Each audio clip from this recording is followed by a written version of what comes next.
Baik, mohon izin Bapak Ibu serta pimpinan,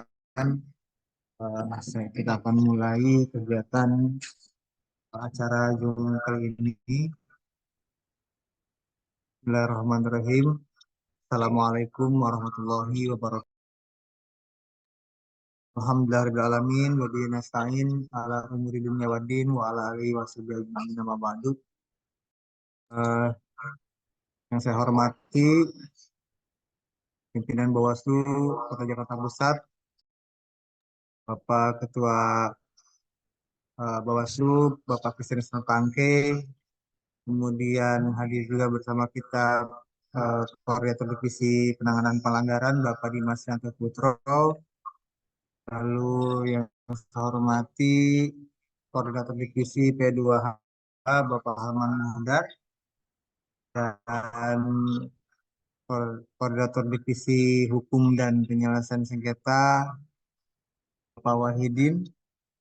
Lalu juga telah nampak hadir bersama kita semua narasumber kita yang sangat luar biasa pada siang hari ini yaitu Bapak Johnson. Terima kasih. Kemudian tak lupa saya juga mengucapkan selamat datang kepada seluruh Purna Panwascam ke DKI Jakarta, se-Jakarta Pusat. Kemudian sebenarnya diundang juga teman-teman PKD mungkin masih dalam proses login dan teman-teman Cipayung juga ada teman-teman dari uh, Ormas atau kafe yang juga masih dalam proses login. Saya ucapkan terima kasih, marhaban, selamat berpuasa kepada Bapak Ibu yang melaksanakannya. Untuk mendapat keberkahan pada kegiatan Zoom kali ini, mari kita buka dengan pembacaan basmalah. Bismillahirrahmanirrahim. Selanjutnya akan mendengarkan sambutan dari mungkin untuk pertama yang sebagai koordinator divisi P2H yang mengadakan kegiatan kali ini, kami persilahkan terlebih dahulu untuk sambutan.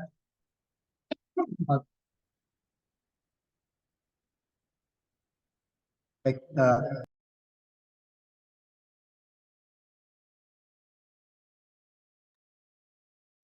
mohon izin kita akan mendengarkan lagu Indonesia Raya dan Mas Bawaslu untuk membangkitkan rasa nasionalisme kita dan patriotisme dalam mengawasi pemilu.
Kami pengawas pemilihan umum, mengabdi untuk negara dan berjiwa Pancasila, bertugas untuk mengawal demokrasi bangsa Indonesia.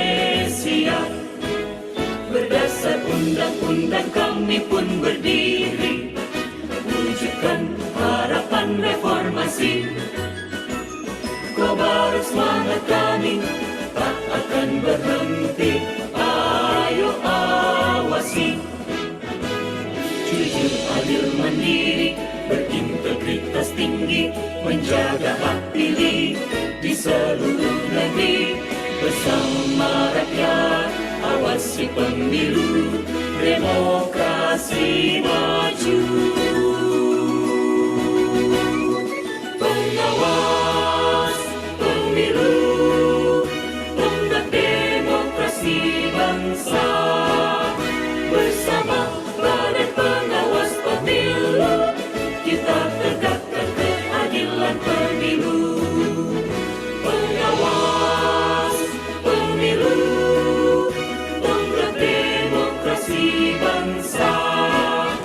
Bersama Badan Pengawas Pemilu, kita tegakkan keadilan pemilu. Kita tegakkan keadilan pemilu. Terima kasih hadirin. Mohon untuk duduk kembali.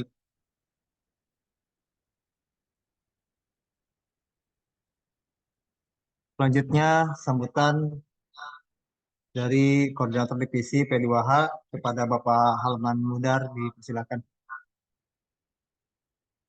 Oh, kita langsung saja sambutan sekaligus untuk membuka acara kepada Ketua Bawaslu Kota Jakarta Pusat, Bapak Christian Hasan Pangkei, dipersilakan.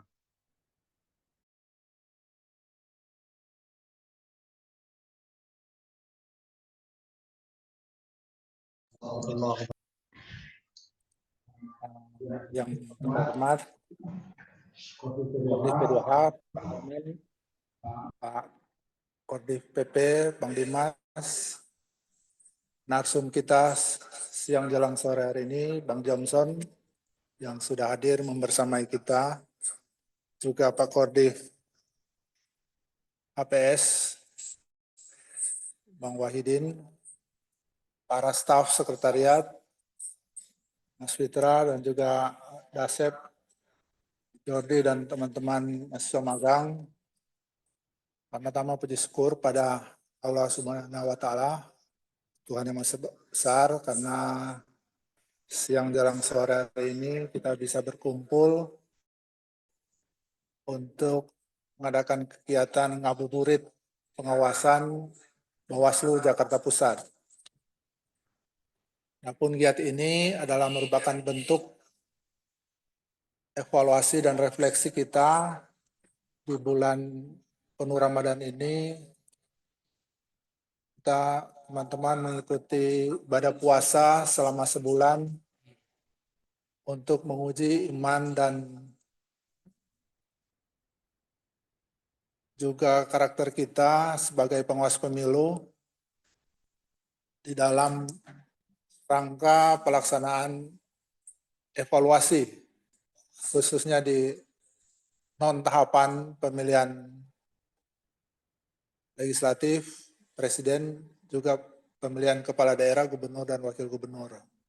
Kita masuk di masa tenggang waktu khusus untuk melaksanakan evaluasi, refleksi, apa yang menjadi kegiatan kita yang telah berjalan kemarin, bisa kita laksanakan lebih baik lagi ke depannya. Di tahapan pemilu 2029 nanti, termasuk di masa jeda waktu, kita akan mempersiapkan untuk revisi Undang-Undang Pemilu yang akan digodok di Komisi 2 DPR RI. Tentunya Bapak Ibu, teman-teman peserta juga, peserta Zoom meeting, baik ex-Panwascam se-Jakarta Pusat bisa melaksanakan kegiatan ini sebagai bentuk silaturahmi kita yang tidak pernah putus. Kita tetap membuka kesempatan para teman-teman, stakeholder terkait yang mengikuti dan berinteraksi dengan kita bisa melaksanakan berbagai giat tahapan ini secara baik dan kontinu, sehingga harapan ke depannya kita dapat melaksanakan pemilu yang ideal, demokratis, juga bermartabat ke depannya semakin baik lagi. Saya kira demikian yang bisa kita sampaikan, tentunya dengan narasumber siang kita hari ini, Bang Johnson yang sudah merupakan senior kami, berpengalaman lebih dulu sebagai Bawaslu Jakarta Pusat, dapat memberikan masukan-masukan, juga istilahnya tausiah ya pada teman-teman Panwascam, juga kita teman-teman semua pimpinan bisa mengikutinya secara bersama-sama, dan kita sebentar akan kedatangan juga stakeholder kita, teman-teman GP Ansor, tentunya kita bisa bareng di sini sekalian mengikuti kebersamaan kita silaturahmi ini. Demikian bisa kami sampaikan. Wassalamualaikum warahmatullahi wabarakatuh. Waalaikumsalam warahmatullahi wabarakatuh. Terima kasih Ketua Bawaslu Kota Jakarta Pusat, Bapak Christian Pake, yang tadi sudah menyambut sekaligus membuka acara kita pada siang kali ini. Mohon izin Bapak Ibu, sebelum kita melanjutkan pada sesi diskusi pada acara intri, kita akan berdoa terlebih dahulu untuk keberkahan acara kita pada bulan suci Ramadan ini. Kami mohon, kami minta kepada teman kami Mas Surya Alam untuk bisa memimpin doa. Terima kasih.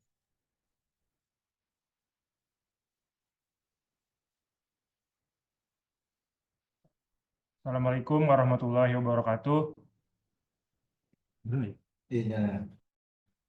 Izin Bapak Ibu semua, sebelum memulai acara, marilah kita berdoa kepada Tuhan Yang Maha Kuasa agar kegiatan kita hari ini bisa berjalan dengan lancar. Amin amin ya rabbal alamin. Bismillahirrahmanirrahim. Allahumma sholli ala Muhammad wa ala ali Muhammad. Ya Allah, pada hari ini kami hendak menyelenggarakan acara ngabuburit dengan memohon ridho dan izin-Mu. Jadikanlah ini semua nilai ibadah dan nilai ilmu yang bermanfaat kepada kami. Hamdan syakirin hamdan naimin hamdan yuafi ni'amahu wa yukafi mazidah. Allahumma sholli ala Muhammad wa ala ali Muhammad. Rabbana la tuzigh qulubana ba'da idh hadaitana wa hab lana min ladunka rahmah innaka antal wahhab. Ya Allah yang Maha Pengampun atas segala dosa, ampunilah semua dosa kami, dosa para pemimpin kami, dan dosa para pendahulu kami. Tempatkanlah mereka semua dan kami dalam lindungan dan rahmat dan ampunan-Mu. Ya Allah yang Maha mengabulkan doa, perkenankanlah doa dan permohonan kami. Rabbana atina fid dunya hasanah wa fil akhirati hasanah wa qina adzabannar. Subhana rabbika rabbil izzati amma yasifun. Wassalamun ala mursalin walhamdulillahi rabbil alamin. Assalamualaikum warahmatullahi wabarakatuh. Waalaikumsalam warahmatullahi wabarakatuh. Amin, mudah-mudahan dikabul.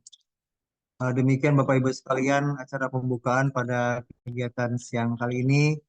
Selanjutnya kita akan langsung saja mengamati, menyimak paparan dari Bapak Johnson selaku pakar hukum. Beliau sangat ahli di bidangnya, juga beliau juga sudah banyak berpengalaman tentunya di bidang pemilu maupun pilkada. Namun saya juga memohon izin bila ada nanti ada kata-kata saya kurang berkenan.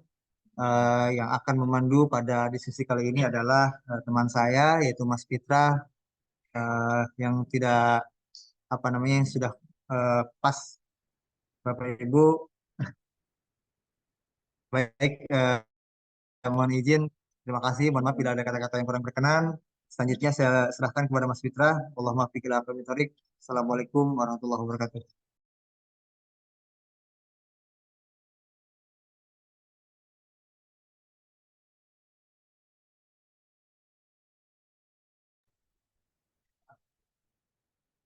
Baik, terima kasih atas kesempatannya, Pak Dasep. Assalamualaikum warahmatullahi wabarakatuh. Selamat sore, salam sejahtera bagi kita semua. Salam Om Swastiastu, Namo Buddhaya, salam kebajikan. Baik Bapak Ibu sekalian, kita sudah memasuki acara inti dari kegiatan hari ini, yaitu ngabuburit pengawasan dalam rangka evaluasi pengawasan pemilihan Gubernur dan Wakil Gubernur Provinsi DKI Jakarta tahun 2024. Sebelumnya kami ucapkan terima kasih kepada Bapak Johnson Saud Martinus Samosir telah hadir di tengah-tengah kita semua untuk menjadi narasumber dan nantinya akan memaparkan materinya untuk kita semua. Dan tak lupa peserta yang telah hadir di dalam jaringan maupun secara langsung, nantinya infonya akan hadir teman-teman dari GP Ansor Jakarta Pusat. Baik, mungkin langsung saja. Namun sebelumnya diskusi ini mungkin akan berjalan sekitar 1,5 jam ke depan. Sekedar informasi, mungkin beberapa dari kita sudah mengetahui ya siapa Bapak Johnson Saud Martinus Samosir, dan mungkin masyarakat di luar sana juga ada yang belum. Sekedar info saja, Bapak Johnson Saud Martinus Samosir selaku narasumber hari ini merupakan anggota Bawaslu Kota Jakarta Pusat pada periode 2018-2023, di mana saat ini beliau aktif sebagai konsultan hukum di Lana and Law Firm. Mungkin langsung saja Pak untuk memaparkan materinya, dipersilahkan.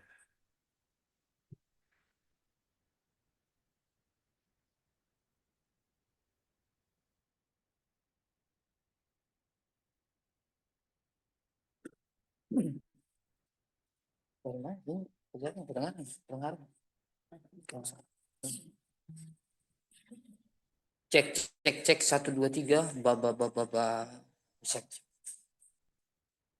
Ya, terima kasih Mas Pitra. Terdengar ya Pit ya suaranya? Ya. Assalamualaikum warahmatullahi wabarakatuh.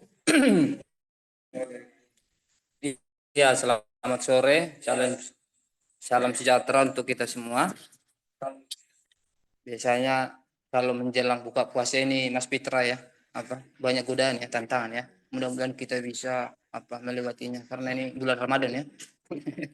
Ya, pertama yang saya hormati, ini lengkap semua, Bu Widya juga datang, pimpinan Bawaslu Kota Jakarta Pusat, mulai dari Pak Ketua, Pak Sony, kemudian yang kedua, Koordinator Divisi Pengawasan dan Pencegahan, P2H, sahabat saya sekaligus guru saya, yang mengajarkan saya banyak tentang makna pemilu ini. Terus ada teman saya berantam, pimpinan saya juga, Pak Dimas.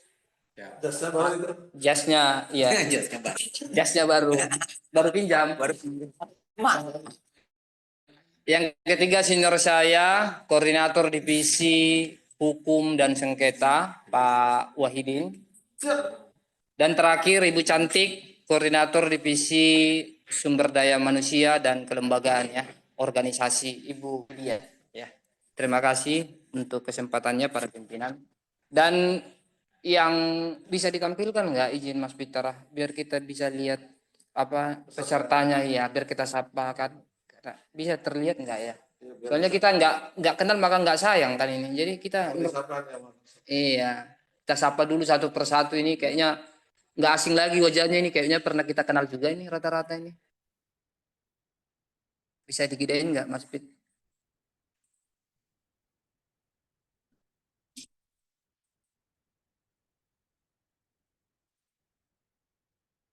Ya, sambil berjalan. Kemudian yang saya hormati juga rekan-rekan Bapak Ibu ex Panwascam, pengawas pemilu. Ada kayaknya perwakilan per kecamatan ada ya. ada Ibu Diani, Sawah Besar, Pak Burhan, Johar Baru, salam hormat senior. Kemudian ada Pak Zen itu, oh Zainuddin, Zainuddin teman saya ini. Terus ada Bang Suprianto. Kayak Bang Suprianto itu lagi di Rusia kali ya? Di mana itu tempatnya itu? Pakai topi Kazakhstan gitu ya. Salam sehat Bang. Ya. Kemudian ada Bang Saroni Kemayoran. Halo Bang Saroni. Enggak kedengaran kali ya? Ada Bang Agus Pramono, Bang Agus Tanah Abang. Iya. Siap. Ada Ramdan Maliki, teman saya juga ini. Teman ngopi, tapi wajahnya nggak kelihatan tuh. Hanya foto doang. Jangan-jangan tidur orangnya. Ya kan? Kemudian ada... itu asli Ramdan. Nah, itu kelihatan. Ada Ramdan ada 2 itu. Nah, ada kemudian Mas Patoni orangnya nggak ada. Oh, ada Mas Eko. Salam sehat Mas Eko. Iya, salam sehat. Terus yang di sebelahnya kayaknya kenal juga itu ya. Johar Baru ya. Ibu siapa? Pak Bu Diani udah saya sapa. Bu Basniar ya. 2019 beliau ini Pak Sony, Pak Ketua yang menemukan politik uang. Jadi dari akarnya dulu nih, beliau ini yang menemukan sebetulnya. Bu Diani, terus ada Ketua Menteng ya, Bang. Oh iya, Bang Penji. Bang, salam sehat Bang. Terus ada Bang Ahmad Syauki, orangnya nggak ada. Jangan-jangan tidur juga beliau ini. Bercanda Bang. Kemudian Fatoni. Ya, mungkin teman-teman yang lain Bapak Ibu bisa menyusul ya. Ya, pertama kita alhamdulillah puji Tuhan kita diberi kesehatan. Ya, Gambir nggak disebut Bapak. Kami ucapkan juga kepada para pimpinan Bawaslu Jakarta Pusat yang memberi kesempatan memfasilitasi kita bisa bertemu dalam momentum silaturahim sekaligus membahas evaluasi sambil berbuka puasa, Bapak Ibu sekalian. Mungkin Bapak Ibu lebih paham dari saya karena sekarang ini saya karena kemarin saya ditelepon 2 hari yang lalu sama Pak Halman diminta untuk berdiskusi lah berkaitan 2 hal. 1, evaluasi pelaksanaan pilkada serentak, sekaligus juga kita berdiskusi soal penguatan kelembagaan pengawas pemilu. Tadi disampaikan oleh Pak Ketua, Pak Sony, betul. Sekarang Undang-Undang Pemilu tahun 2017, Bapak Ibu sekedar informasi, sekarang sudah masuk prolegnas.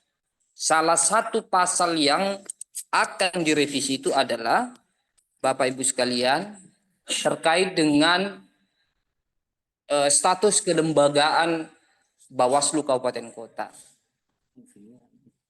Salah satunya adalah ada potensi bahwa kelembagaan Bawaslu Kabupaten Kota termasuk KPU akan dikembalikan menjadi ad hoc. Jadi ada potensi itu. Nah, kita belum tahu ini Pak Sony sekarang sudah masuk konsinering atau pembahasan belum tahu, tapi itu salah satu pasal yang akan direvisi. Secara pribadi Bapak Ibu, karena ini kita lembaga yang kita cintai, sebagai juga alumni Bawaslu, kita berharap harus dipertahankan posisi Bawaslu Kabupaten Kota sebagai lembaga yang permanen.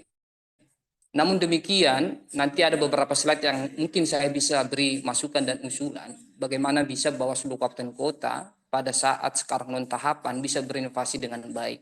Salah satunya adalah kegiatan-kegiatan yang bersifat penyuluhan, termasuk juga eksistensi lembaga yang melibatkan semua pihak.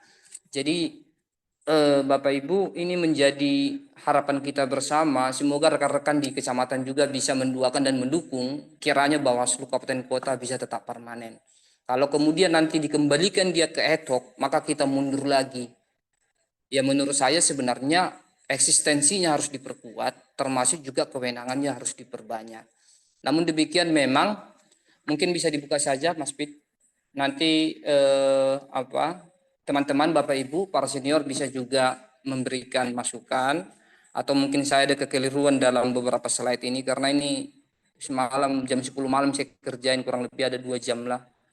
Karena banyak sebenarnya yang perlu kita beri catatan, tetapi ini hal yang fundamental menurut saya terkait dengan bagaimana fokus di Jakarta Pusat. Beberapa catatan kita itu mungkin diawali dari pertama, bisa di slide selanjutnya.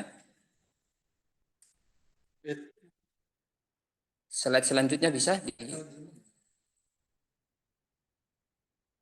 Nah ini Bapak Ibu, ini memang dalam catatan saya, beberapa kali saya mengamati memang ini salah satu apresiasi kita kepada Bawaslu DKI karena memang PTPS itu menurut pasal 372 memang diperluas wewenangnya. Nah ini memang menjadi satu bagaimana kemudian nanti teman-teman di kecamatan dan puncaknya di Bawaslu Kabupaten Kota bisa memang mencari yang PTPS yang memang punya keberanian, selain itu punya pengalaman juga karena ini penting. Karena rekomendasi PSU Bapak Ibu sekalian, mungkin teman-teman Panwascam lebih paham ya tentang bagaimana situasi kondisi ketika pemilihan kemarin. Tapi saya mau cerita dulu, saya kemarin diminta pendapat hukum di kegiatan di Panwascam Jakarta Timur terkait memang ada dugaan tindak pidana. Ketika itu memang terjadi kalau nggak salah di Pinang Ranti ya ketika itu. Kebetulan junior saya ketua Panwascamnya. Saya marah kepada beliau karena saya bilang sesuatu yang sudah jelas dalam aturan perundang-undangan tolong jangan dimaknai karena ini menyangkut soal kredibilitas lembaga. Jadi saya katakan waktu itu jabatan datang dan pergi tapi ini adalah sejarah dalam hidupmu saya bilang. Salah satunya adalah dan itu berhasil. Jadi ketika itu ada salah satu PSU ya, apa namanya itu? Kalau pembersih, ya, apa namanya? Bukan. Yang mengeksekusi, mencoblos surat suara itu. Jadi kayak pasukan orange itu apa namanya? PPSU. Jadi PPSU itu dari TPS yang lain datang ke TPS itu, lalu kemudian dia mencoblos. Dan itu kalau nggak salah ada 19 surat suara yang dicoblos, tapi tidak memenuhi syarat PSU ketika itu karena satu surat suara masuk ke dalam kotak suara. Karena menurut PSU, penjelasan dalam pasal 372 itu lebih dari satu. Karena hanya satu dia, maka kemudian tidak bisa PSU. Tapi tertangkap tangan oleh PTPS di sana. Jadi saya bangga dengan PTPS Kecamatan Makassar, Jakarta Timur, karena dia berani mengungkap. Saya juga bangga karena saya pernah ngisi di situ. Saya bakar semangat teman-teman di sana. Memang PTPS itu berat sekali tanggung jawabnya. Karena itu kalau kita mengacu ini, Bapak Ibu sekalian, para senior dan sahabat, pasal 372 ini sebenarnya menjelaskan. Jadi hasil pencermatan dan pemeriksaan oleh PTPS, itulah yang menjadi bakal cikal PSU. Walaupun sebenarnya wewenang PSU itu ada di teman-teman KPU berdasarkan usulan dari KPPS dan PPS ke PPK gitu ya. Tetapi itu bisa menjadi tindak pidana dan kode etik kalau tidak ditindaklanjuti. Jadi ini sesuatu yang kita perhatikan ke depannya. Ya Jakarta Pusat, puji Tuhan alhamdulillah nggak ada ya Pak ya. Tidak ada PSU kan ya. Pilkada kemarin nggak ada ya? Nggak ada pilkada. Jadi sesuatu yang kita nyaris ya. Pak Halman nyaris. Dan kita bersyukur juga Bapak Ibu sekalian. Kenapa? Karena terhadap PHPU atau PHP, perselisihan hasil pemilihan, kebetulan tidak jadi gugatan salah satu pasangan calon. Kalau jadi gugatan, Bapak Ibu pimpinan ini tidak bisa tidur juga. Menyiapkan sebagai pemberi keterangan ya di MK. Jadi kita bersyukur juga bahwa salah satu pasangan calon tidak jadi menggugat ke MK. Nah kalau itu terjadi gugatan, mungkin kita bisa lihat di slide selanjutnya. Ini implikasi-implikasi yang terjadi ya. Pertama, politik uang, money politik, ada perbedaan regulasi, enggak, yang tadi aja dulu. Perbedaan regulasi, saya enggak mencatat semua, tapi hal yang fundamental saja. Ini politik uang ada beberapa perbedaan. Di Undang-Undang 1 2015 sampai perubahan terakhir 2016 itu, 10 2016, dia terhadap subjek dan objeknya, itu yang menerima dan memberi sama-sama dapat dipidana. Sementara dalam Undang-Undang Pemilu 2017 itu pasal 280 ayat 1 huruf J itu hanya terkait dengan pemberi, baik peserta pemilu, peserta pelaksana kampanye yang terdaftar di KPU itu menjadi salah satu orang yang bisa diterapkan konteks tindak pidana. Jadi ini mungkin bisa nanti Pak Sony, Pak Halman dan para pimpinan semua bisa mungkin mengusulkan sekiranya memang pembuat undang-undang bisa mempertimbangkan kembali kenapa kemudian ada perbedaan. Sementara objeknya sama, subjeknya sama, tapi kemudian kenapa bisa berbeda? Kita belum tahu ini. Bu Widya ya, Bang Wahidin, kenapa bisa di Undang-Undang Pemilu dan Pilkada berbeda, sementara objeknya sama? Jadi mungkin barangkali bisa melalui nanti dari Bawaslu Kota disampaikan ke DKI, ke RI, mungkin barangkali bisa, karena ini kan ada isu, bukan isu, udah masuk prolegnas Undang-Undang revisi Undang-Undang 7, barangkali bisa nanti melalui Bawaslu DKI, Bawaslu Jakpus, ke RI bisa nanti diusulkan. Kiranya memang tidak ada perbedaan karena objek dan subjek sama gitu ya. Tapi ini bisa berbeda gitu. Nah, mungkin ini terkait dengan politik uang, ya memang kita perlu evaluasi juga. Nah, terkait politik uang ini memang harus kita harus kita sepakati, memang ini harus kita terus perjuangkan supaya kiranya ini tidak terjadi. Kenapa? Karena dampaknya Bapak Ibu. Dalam banyak kesempatan kita tahu ketika teman-teman Bawaslu juga meminta saya mengisi di beberapa kecamatan, dampaknya mungkin jangka panjang. Jadi kalau seorang caleg memberikan uang misalnya 100.000, 200.000 atau pasangan calon, itu dampaknya Bapak Ibu. Ketika dia nanti terpilih, orientasi dia pertama mengembalikan uangnya, udah pasti. Jadi nggak mungkinlah seorang kepala daerah bisa berpikir untuk menampung aspirasi, menjalankan kesejahteraan, sementara dia mengeluarkan sampai 100 M. Itu logikanya nggak mungkin. Karena itu ya ini yang perlu kita sepakati dan kita sampaikan kepada kalayak publik. Kiranya memang ini harus seminimal mungkin bisa kita cegah lah yang berkaitan dengan politik uang. Sedikit cerita kalau di kampung saya, Bang Dimas, di Siantar, Medan, Pak Ketua, itu kalau seorang kepala daerah, karena ada beberapa saya diminta untuk membuat kajian terhadap definisi kampanye dan seterusnya itu. Jadi saya melihat memang di sana itu 70 sampai 100 M habis calon kepala daerah. Coba kita bayangkan. Kalau dia terpilih apa yang bisa dilakukannya? Ya pasti ada potensi korupsi. Nah, karena itu mudah-mudahan Jakarta tidak terjadi, karena kita lihat kemarin Mas Pramono Anung itu kan memang betul-betul, dan calon yang lain juga menurut saya bertanding secara fair ya. Walaupun ada situasi politik yang waktu itu berkembang, ada pro dan kontra, tapi politik uang alhamdulillah puji Tuhan belumlah separah di daerah-daerah. Jadi harapan kita mudah-mudahan Jakarta bisa menjadi barometer khusus politik uang.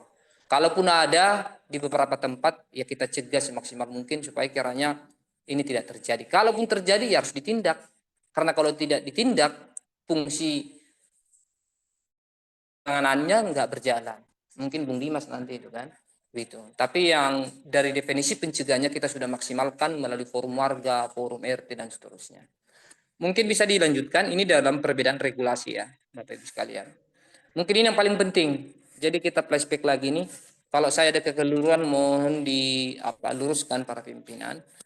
Jadi terkait ini ada juga catatan saya. Jadi terkait dengan potensi pelanggaran tahapan kampanye dan pemungutan dan perhitungan suara. Inilah paling banyak potensi pelanggaran. Dari pemilu, dari pilkada ke pilkada, ini selalu terjadi.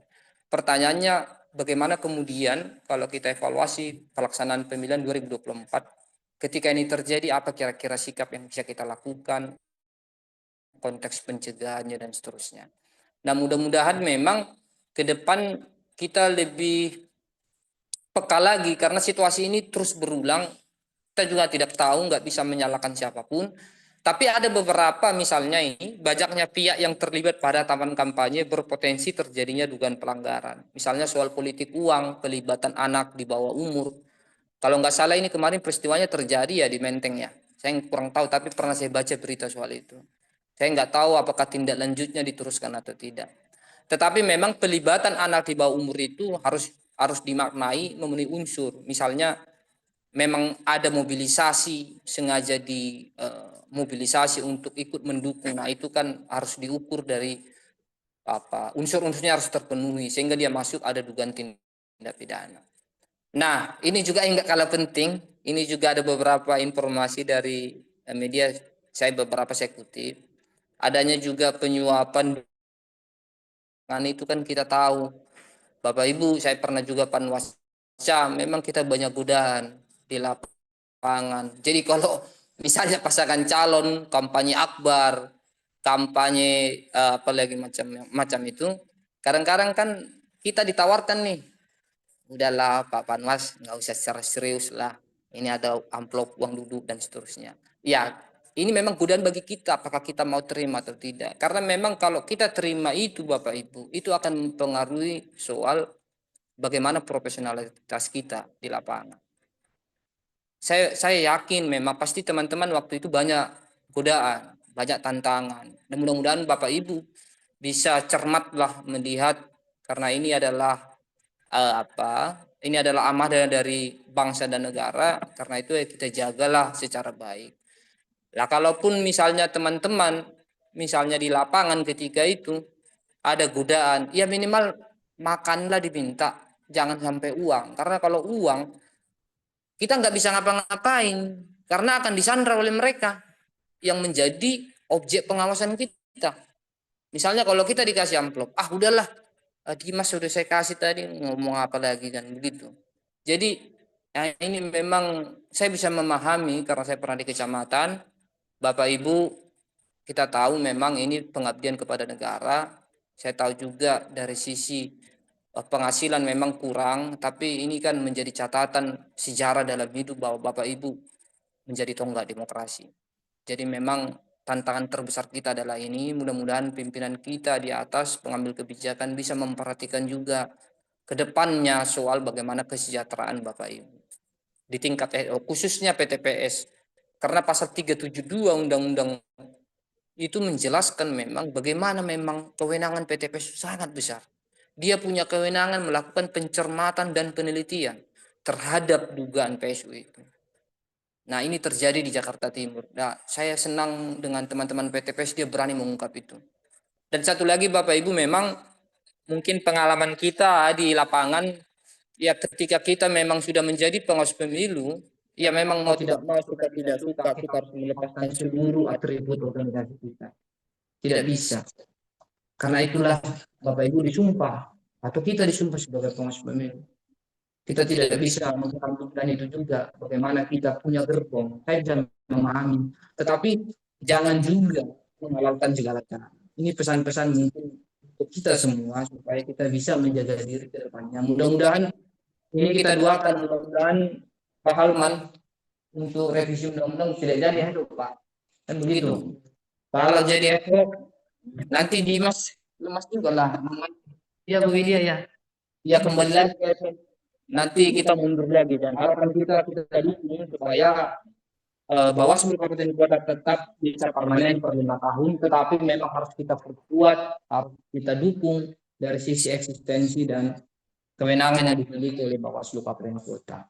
Nah, selanjutnya perlunya regulasi yang mengatur secara tegas dalam mengeksekusi penertiban alat peraga kampanye. Nah, ini pengalaman juga kemarin Pak Ketua, Pak Sony di Jakarta Pusat, ada mungkin kesalahpahaman. Nanti teman-teman kecamatan bisa juga bercerita soal ruang lingkup masing-masingnya.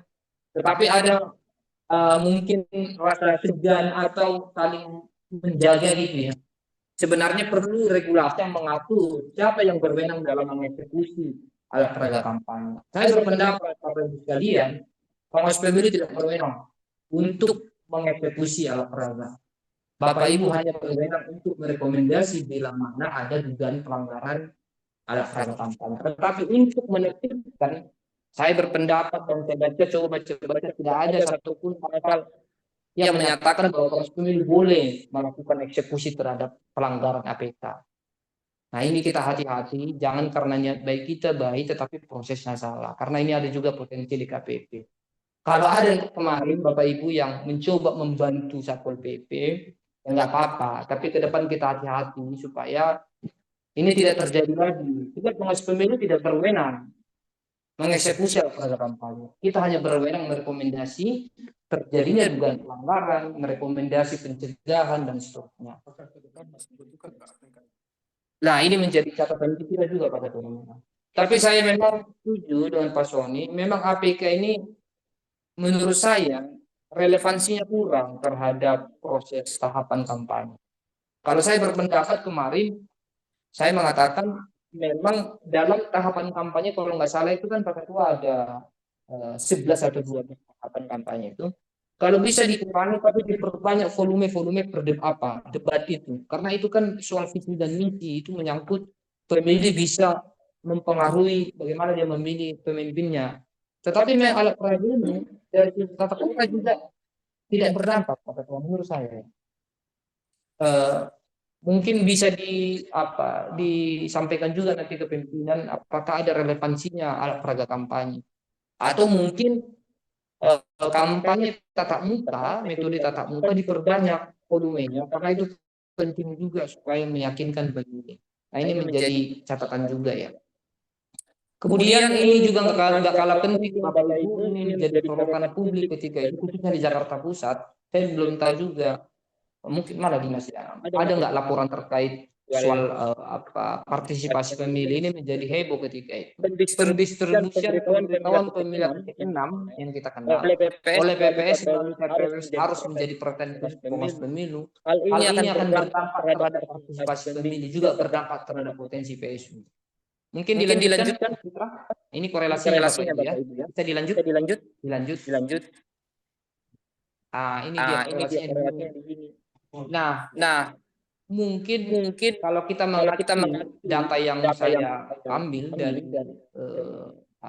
Detikcom dan Tempo.id, jadi partisipasi pemilih ini di angka 58%. Ini berita tanggal 5 dan 6 Desember tahun 2024 terkait dengan Pilkada DKI. Jadi ini salah satu unsurnya yang disebutkan dalam diskusi, bukan diskusi ya, informasi yang berkembang di publik itu adalah tidak terdistribusinya pemberitahuan pemilu. Nah ini kan perlu harus dikaji, dan di dalam penguatan kelembagaan ini saya mengusulkan kiranya memang teman-teman pimpinan sekretariat mungkin bisa melakukan riset dan kajian perihal partisipasi pemilu ini. Jadi bisa kita uji sebenarnya itu. Kenapa bisa angka partisipasi itu menjadi 58%? Ini data yang kita peroleh dari Detikcom dan Tempo.id pada tanggal 5 dan 6 Desember kemarin. Apakah memang pendistribusian itu tidak sampai kepada pemilih atau karena ketidakpedulian masyarakat? Nah ini kan harus bisa menjadi kajian kita sih, karena ini kan non tahapan ya. Mungkin barangkali pimpinan bisa mempertimbangkan untuk bisa meriset ini terhadap hal-hal yang dianggap penting, karena memang saya nggak tahu ya KPU apakah membuat terobosan terhadap rendahnya angka partisipasi ini, apakah mereka membuat sekolah literasi untuk ini atau seperti saya kurang tahu. Tapi kalau menurut saya izin para pimpinan barangkali bisa membuat riset juga, karena rendahnya partisipasi ini juga berdampak terhadap dugaan kecurangan, misalnya PSU, misalnya juga ada upaya-upaya penyuapan terhadap KPPS, karena itu bisa diuji. Kan pemberitaan pemilih itu kalau tidak sampai mestinya dia dikembalikan kepada PPS dan dibikin berita acara. Kenapa tidak sampai kepada pemilih? Apa dasarnya, kan kira-kira begitu. Dan seingat saya ini juga tidak bisa diwakilkan ke RT atau ke pihak manapun karena ini berpotensi disalahgunakan dan bisa dijadikan dasar nanti untuk memilih di TPS. Nah ini jadi pengalaman barangkali Bapak Ibu yang lebih tahu di lingkungannya, di kecamatan masing-masing bisa bercerita soal ini karena ini penting untuk evaluasi dan penguatan ke depannya terkait dengan partisipasi pemilih. Yang kedua mungkin penguatan kelembagaan berkaitan dengan penyuluhan kepada masyarakat perihal pentingnya pemilu dan demokrasi dapat dilakukan secara terus-menerus melalui sarana podcast, Facebook, dan melalui virtual. Jadi dengan begini kita apresiasi dengan pimpinan Bawaslu Kota melakukan silaturahim sekaligus kita bisa sosialisasi. Nah, kalau misalnya ini live di YouTube ya, Fitra ya. Nah, ini juga menjadi eksistensi ke depan semakin baik karena ini non tahapan supaya masyarakat tahu juga Bawaslu ada agenda-agenda yang penyuluhan sosialisasi supaya masyarakat bisa memeleklah terhadap politik dan demokrasi. Yang ketiga adalah mengajak, melatih dan membina generasi muda khususnya teman-teman Cipayung, adik-adik mahasiswa ini selalu dilibatkan bila perlu diundang nanti kalau bisa para pimpinan dalam kegiatan-kegiatan karena kalau generasi muda itu kan cara berpikirnya lebih masih lebih ideal lah ya, mudah-mudahan tidak masuk pragmatis kan gitu ya Bang Aidin ya. Mungkin ke selanjutnya Mas Pitra selanjutnya. Nah, ini juga bagian dari lanjutan tadi, penguatan kelembagaan, pelibatan masyarakat sipil, pemantau pemilu, serta organisasi kemasyarakat melalui saran, masukan, serta kritikan dalam rangka kemajuan demokrasi, serta eksistensi pengawasan partisipatif. Ini juga bagian dari pengawasan partisipatif. Terima kasih kepada Pak Halman, Koordinator Divisi Pencegahan ini, bagian dari bagaimana kita dilibatkan masyarakat sipil society untuk terus menyampaikan pikiran-pikiran termasuk kritikan Pak. Jadi kalau saya kritik Bawaslu jangan marah dengan saya Pak ya. Ini karena kecintaan kita sama lembaga ini. Kemudian terakhir adalah mengutamakan pengawas pemilu ad hoc yang berani, jujur, serta bertanggung jawab. Mungkin ini terhadap masukan saya Pak, usulan. Ini mungkin terhadap panitia ad hoc di bawah ya. Karena ini menyangkut soal tonggak demokrasi. Saya berpendapat memang perlu kita pilih orang-orang yang berani, jujur, serta bertanggung jawab. Karena kalau ada masalah nanti Bawaslu Kota juga yang capek, Pak. Jadi ini berkaitan juga ke depannya tentang bagaimana pengalaman bisa dijalankan sesuai dengan amanat undang-undang. Tentu pengalaman menjadi prioritas. Kita di sini banyak senior-senior, Bapak Ibu yang panwascam, mungkin memang bisa juga mereview kembali tentang hal-hal yang harus kita sempurnakan di kemudian hari supaya kepercayaan publik meningkat terhadap Bawaslu. Mungkin itu dari saya, kita bisa berdiskusi karena ini kan saya izin Pak Sony ya, Pak Ketua ya, Pak Halman dan Pak Wahidin. Saya sekalian izin promosi nih. Bapak Ibu, kebetulan saya sekarang ikut membantu bos saya di kantor hukum beralamat di gedung office di Casablanca. Ini ada kartu nama saya. Jadi barangkali Bapak Ibu perlu konsultasi. Kalau Hotman Paris 1 jam $, Pak. Kita nggak usah pakai dolar. Jadi konsultasi boleh. Kita membuka diri sebelum nanti tanda tangan surat kuasa kita memberi penjelasan. Saya realistis Bapak Ibu. Kalau memang dokumennya dapat diperjuangkan, dapat kita perjuangkan untuk pembelaan hak daripada klien, kita akan katakan. Jika tidak juga kita tidak. Jadi kita realistis. Jadi kalau ada Bapak Ibu kerabat dan kawan-kawan semua para senior yang membutuhkan jasa hukum, perlu konsultasi, jangan segan-segan telepon saya. Saya juga punya bos gitu ya, tapi saya ikut di dalam law firm ini. Saya pikir itu pengantar dari saya. Mudah-mudahan kita sehat selalu. Assalamualaikum warahmatullahi wabarakatuh. Waalaikumsalam warahmatullahi wabarakatuh.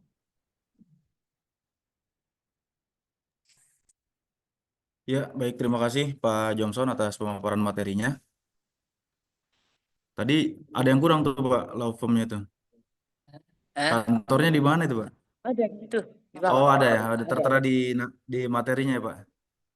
Enggak di kartu nama saya Fit ada. Oh, iya. Nanti di sebar aja, kasih aja materinya nggak apa-apa. Iya. Film Lana. Jadi Mungkin Lale itu sebenarnya teman-teman peserta Bapak singkatan Ibu kedua.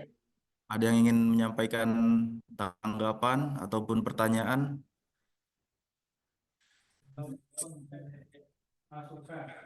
Iya. Atau Apa juga masukan bercerita untuk pengalaman yang terkait dengan Bawaslu ini. Jakarta Pusat khususnya dalam hal pengawasan pemilihan gubernur Chat, DKI chat. Itu Jakarta. ada kayaknya tunjuk tangan tuh. Oke, untuk Pak Angga Ferdian ya, Angga, Angga Ferdian, Pandacam itu ya. silakan, Mas Angga. Oh ini. Oh Ferdian itu namanya. Angga, oh Ferdian. Angga Putra, Ferdian ya namanya. Oh, iya. Halo, kedengaran nggak suaranya ya? Dengaran lah, Kedengaran. mantap banget. Assalamualaikum warahmatullahi wabarakatuh. Selamat Waalaikumsalam. sore pimpinan sekalian, narasumber. Alhamdulillah bisa ngabuburit ya, walaupun secara online sama Bang Johnson. Apa namanya? Ada beberapa hal tadi, Bang Johnson. Mohon maaf tadi saya masuk kembali ke room ini sedikit telat gitu. Tapi ada beberapa hal yang saya catat itu dari apa yang disampaikan oleh Bang Johnson.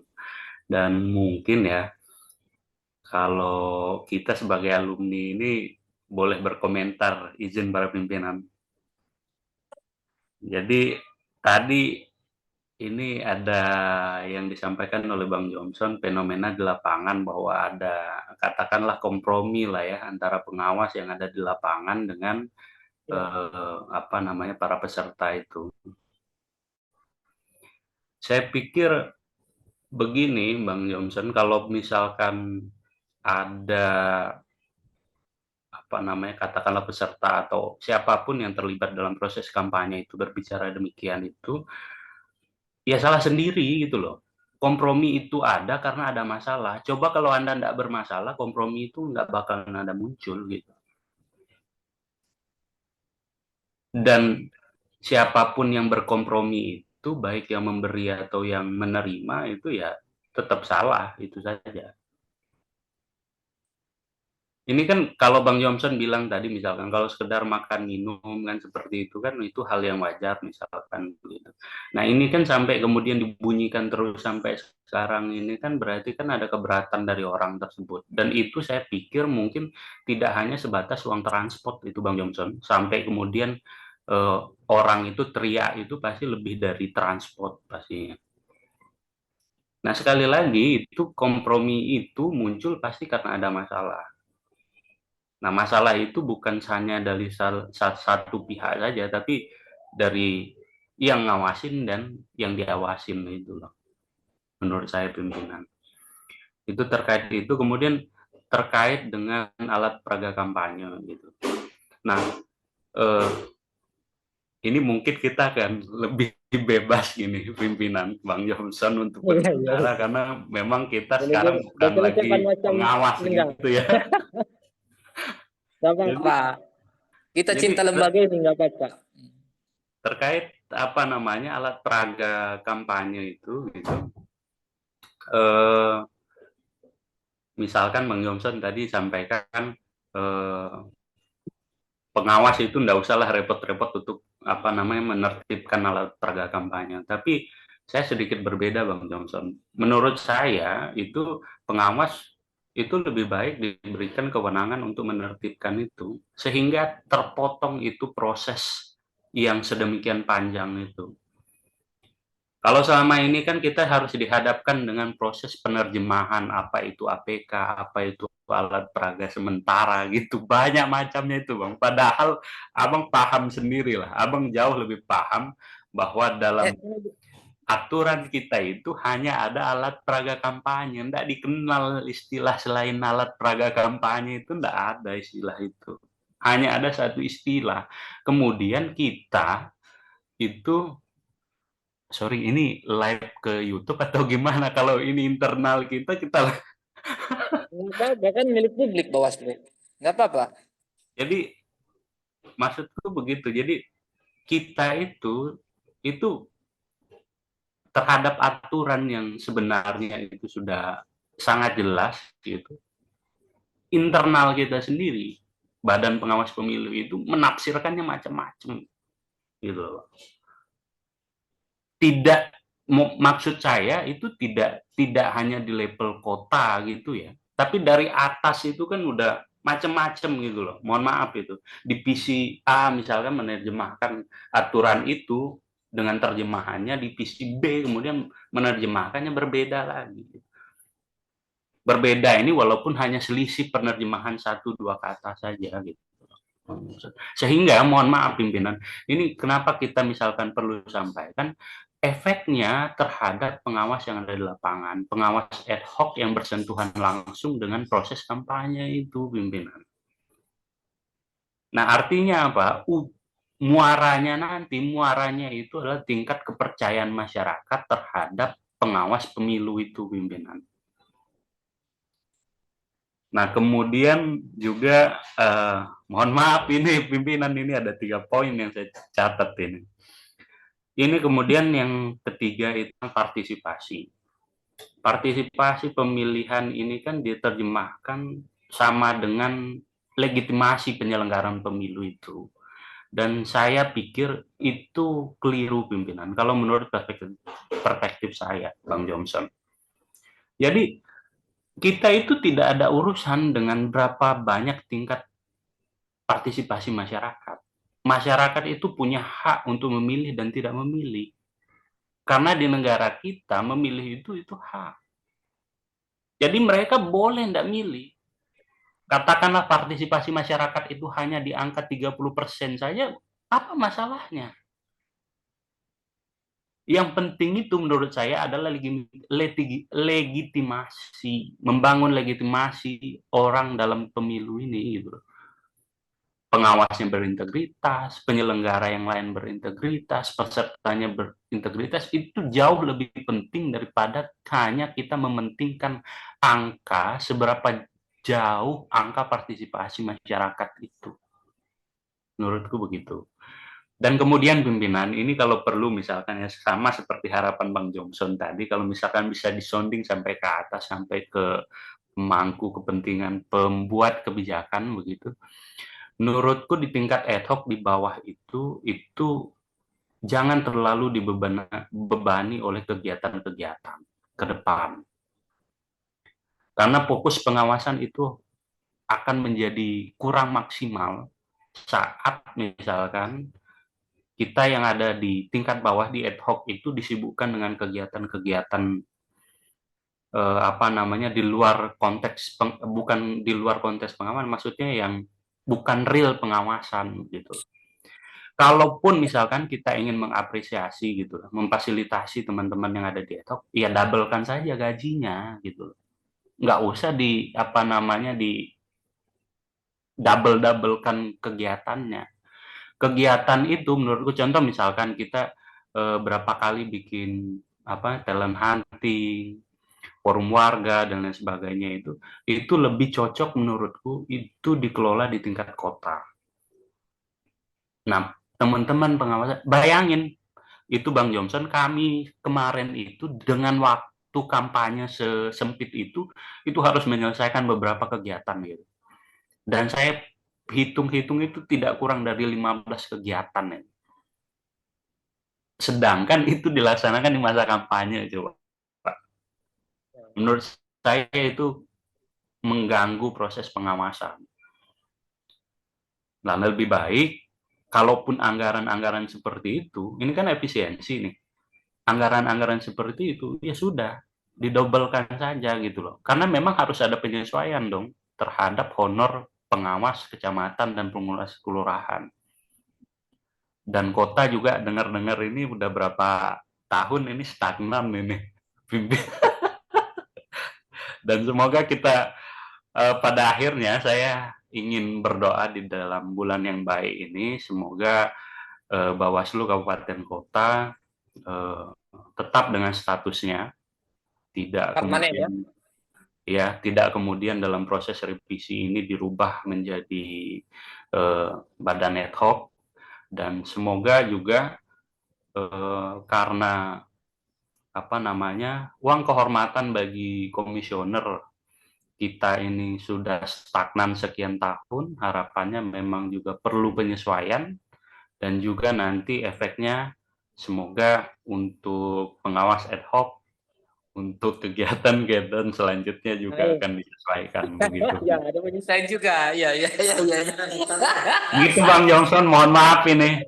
Jadi biar ngabuburitnya lebih asik gitu loh Bang, nggak terlalu serius. Iya. Sekali lagi terima kasih atas kesempatannya moderator, para pimpinan, dan narasumber. Sekali lagi mohon maaf atas segala kesalahan dalam penyampaian. Assalamualaikum warahmatullahi wabarakatuh. Nanti akan disampaikan sama Pak narasumber masih miring di DPR. Enggak, kita nggak punya. Saya nyampaikan ke Bu Widya, karena kan Bu Widya yang punya anggaran nanti di PCSDM nanti yang meneruskan. Kita hanya kasih usulan, Mas Angga, kan begitu. Itu ada di chat itu. Siapa tadi itu? Pak Jono ya? Izin. Udah berapa itu? Punya kan pertanyaannya. Halo, Baik, izin. terima kasih Mas Angga ya atas tanggapan yang luar biasa. Mudah-mudahan doanya terkabul. Amin. Amin. Izin Pak narasumber, ini selain dari tanggapan Mas Angga tadi, ada di kolom komentar Pak Jono menyampaikan bahwa evaluasi Pilkada 2024 untuk ke depan. Yang pertama, frekuensi forum warga diagendakan lebih banyak, misal per kelurahan diadakan 2 kali.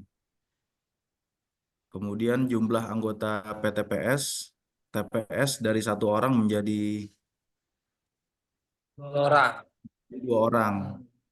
Kemudian masa bakti PTPS menjadi 2 bulan, serta penguatan kapasitas untuk PTPS diperbanyak dan materi harus lebih efektif.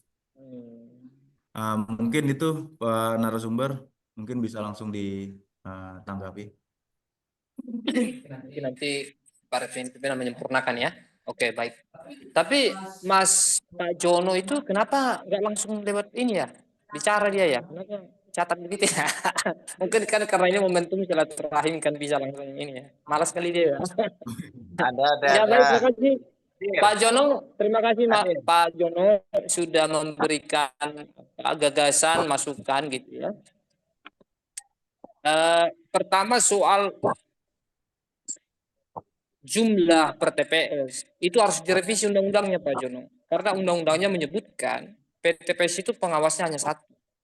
Walaupun misalnya diusulkan menjadi 2, maka revisi undang-undangnya harus dan memang kalaupun 2, menurut saya nih 2 juga tidak menggaransi Pak bahwa dugaan pelanggaran tidak terjadi. Tetapi saya setuju Pak Jono, yang perlu diperkuat adalah BIMTEK.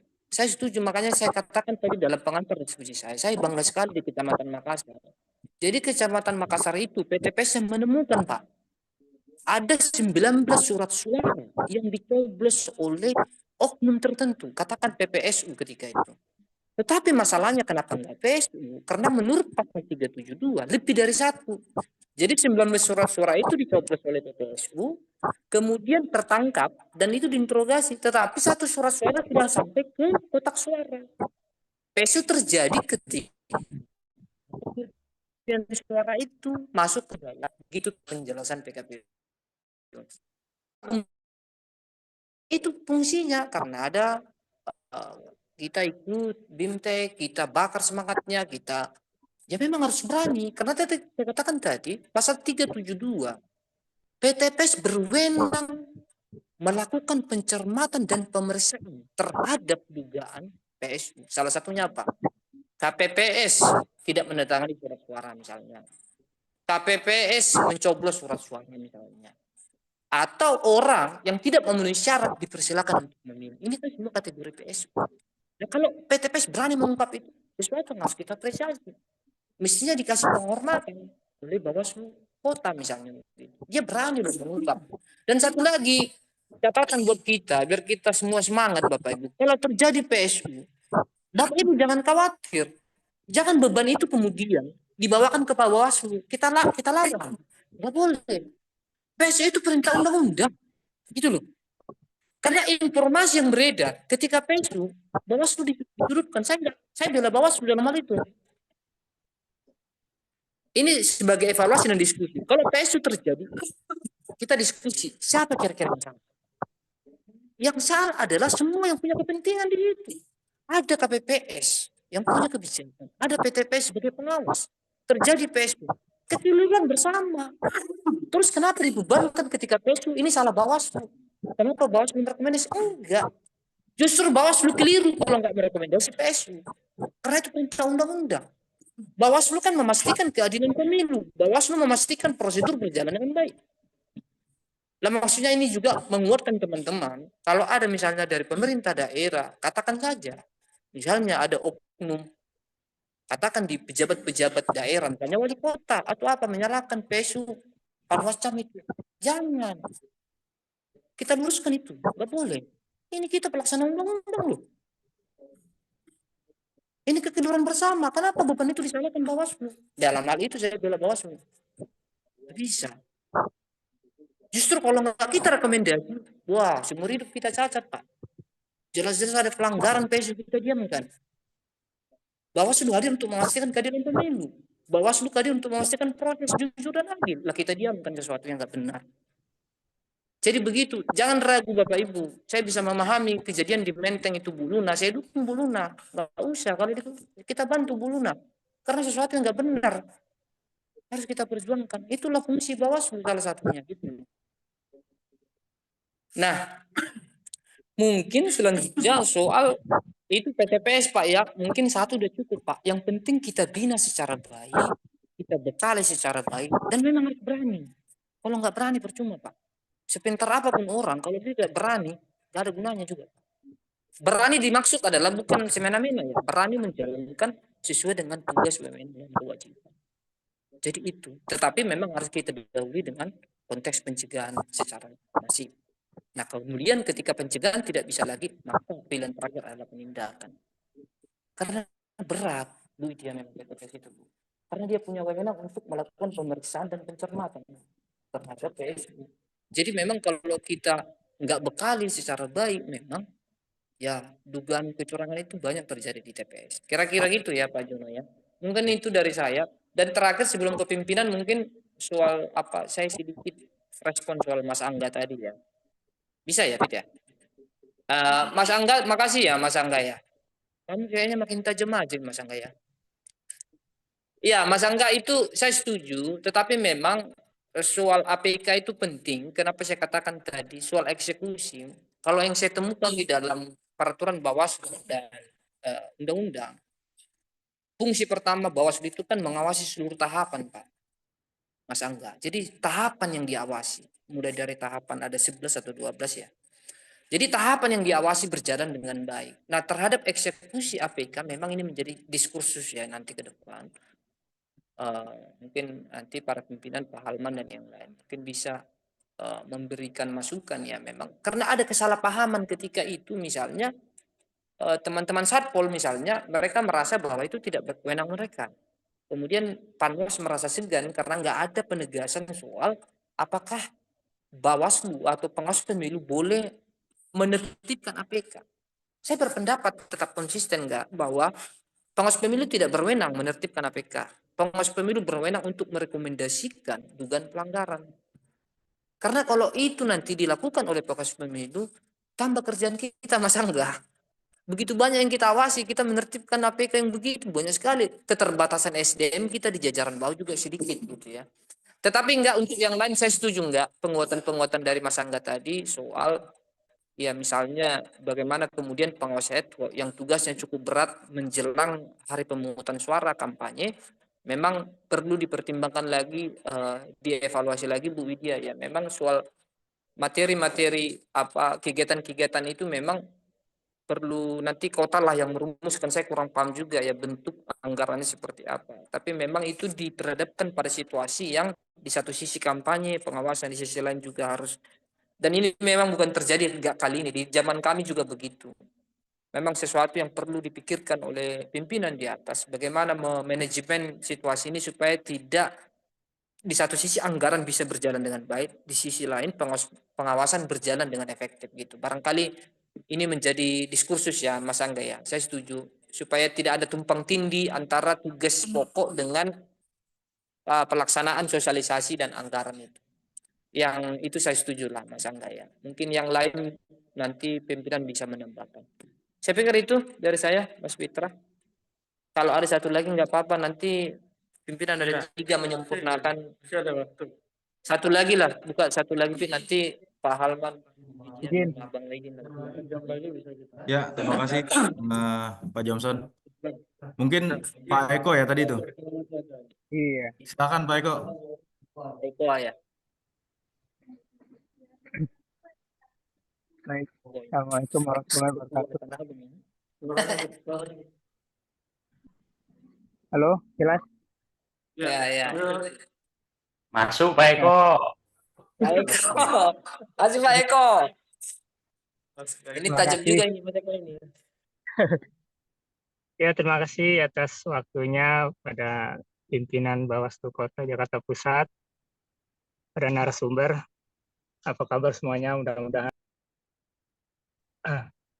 Baik. Alhamdulillah baik. Langsung aja saya mau. Halo, halo. Ya, masuk. Didengar Mas. Mas Eko didengar.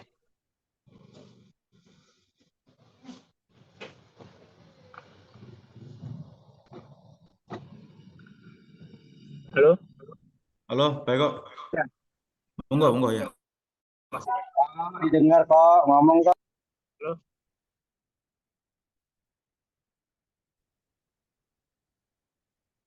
Dari sananya kali ya, jaringannya kali. Halo. Lanjut kok. Masuk Pak Eko. Mau ngomong apa Pak Eko? Iya nih. Ya, masuk. Ya, masuk. Silakan Pak.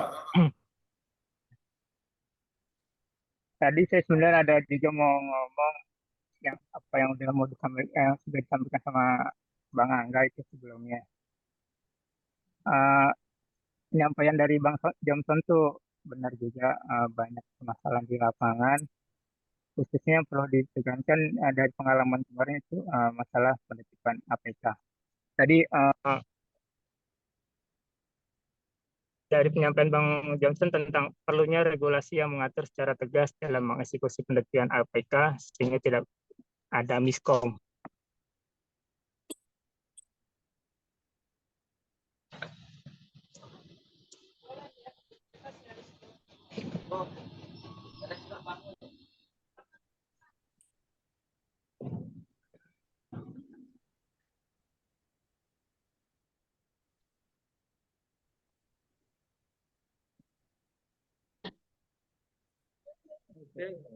Nyambung? Kamera masih garansi kan? Masih bisa lanjut ya deh. Oke, lanjut. Iya. Langsung aja tadi Bang Johnson menyampaikan salah satunya perlunya regulasi yang mengatur secara tegas dalam mengeksekusi penertiban APK.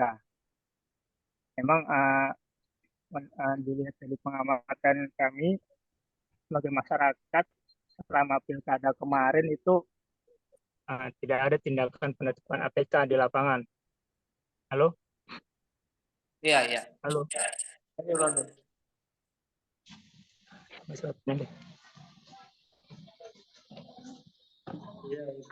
Langsung aja dah.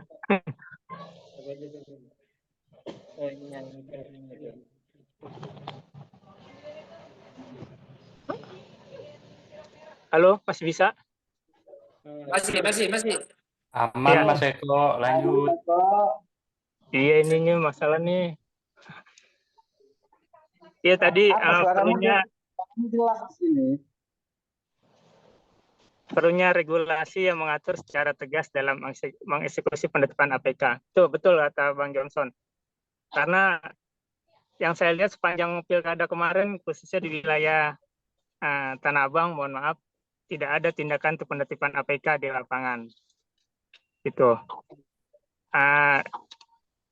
sama seperti pemilu 2019, mereka semua masing-masing punya versi dalam memahami regulasinya. Yang ini harus itu. Ujung-ujungnya ya berkibarlah itu APK di semua tempat, baik yang boleh atau yang tidak boleh. Maksud saya gini, ke depan kalau bisa selain regulasi juga yang menjalankan juga harus tegas. Artinya dari pihak KPU mengeluarkan selain penempatan juga ada sanksi. Sanksi entah itu peringatan secara tertulis atau bahkan ujung-ujungnya bisa didiskualifikasi karena kalau sering berulang-ulang, karena ini nggak ada ujungnya kalau kita mengandalkan satu sama lain. Terus dari sisi pengawas juga bingung, tekanan dari masyarakat taunya pengawas yang menertibkan, sedangkan pengawas terbentur dengan peraturan, tidak boleh menertibkan APK selain merekomendasikan itu. Kemudian tadi salah satu penyebab turunnya partisipasi masyarakat pemilih pada pilkada kemarin, mungkin yang saya tangkap itu karena sistem waktu dicoklit itu dia memakai sistem de jure, artinya masyarakat yang walaupun orangnya udah nggak ada pindah ke wilayah lain tapi namanya masih tercantum dan identitas masih di situ, itu masih masuk dalam DPT gitu. Kalau bisa yang udah nggak ada orangnya dicoret aja, nanti toh mereka di hari H bisa masuk juga menggunakan KTP kalau emang masih punya KTP wilayah tersebut. Itu. Halo, di kopi. Halo. Ya, monitor Pak. Aman. Ngomong sendiri nih nggak sih? Enggak didengar loh, Mas. Didengar. Siap. Yang terakhir evaluasi, judul evaluasi ya. Ini cuma menyampaikan aja untuk kinerja Kordif di tingkat kecamatan perlu ditingkatkan lagi, karena selama ini ya seperti itulah, saling mengandalkan dan ujung-ujungnya tertumpu di ketua, karena ketua dianggap semua serba tahu. Gitu. Padahal ketua juga kalau tidak dibantu sama teman yang lain juga masih kurang bahan dan kurang informasi. Itu aja sih. Terima kasih atas kesempatannya. Assalamualaikum warahmatullahi wabarakatuh. Waalaikumsalam warahmatullahi wabarakatuh. Mantap, keren Mas Iko. Ya, terima kasih Pak Eko. Mungkin Pak Johnson. Sebelum ke narasumber, mungkin yang lain ada juga yang ingin menyampaikan pertanyaan atau tanggapannya, dipersilakan. Supriyanto ditanya. Biasanya Pak Supriyanto juga ya Pak. Biasanya kalau iya. Misalnya habis Mas Angga itu Bang Supri. Oke, terima kasih. Pak Supri, silakan Pak. Masuk Pak Supri. Pakai sorban ya. Oke, terima kasih. Assalamualaikum warahmatullahi wabarakatuh. Yang terhormat pimpinan Jakarta Pusat, Pak Nelson, Pak Wahidin, Pak Halman, Bu Widya, Pak Johnson. Ya. Terutama kami hormati, kami cintai Pak Johnson ya. Jadi terkait kalau kita ingin evaluasi, kita harus membuka semuanya, karena terkait tahapan-tahapan pemilu maupun pilkada itu hampir sama, cuma kaitannya kalau pemilu kan nasional, pemilihan presiden dan legislatif. Cuma kalau pemilihan pilkada kita khusus ke Jakarta. Saya menyambung dengan Mas Eko tadi terkait dengan APK ya. Regulasinya memang walaupun regulasi yang telah dibuat oleh PKPU yang telah menyebutkan di mana tempat-tempat yang dilarang dan dibolehkan, dan bahkan KPU sendiri akan memfasilitasi terkait pemasangan APK sesuai Bahkan APK-APK yang dipasang oleh KPU dan dipasang oleh pasangan calon maupun oleh relawan itu harus mengacu kepada PKPU dan mengacu kepada yang diberikan oleh KPU, terutama ukuran, ya, terus tempat-tempat yang dipasang. Ternyata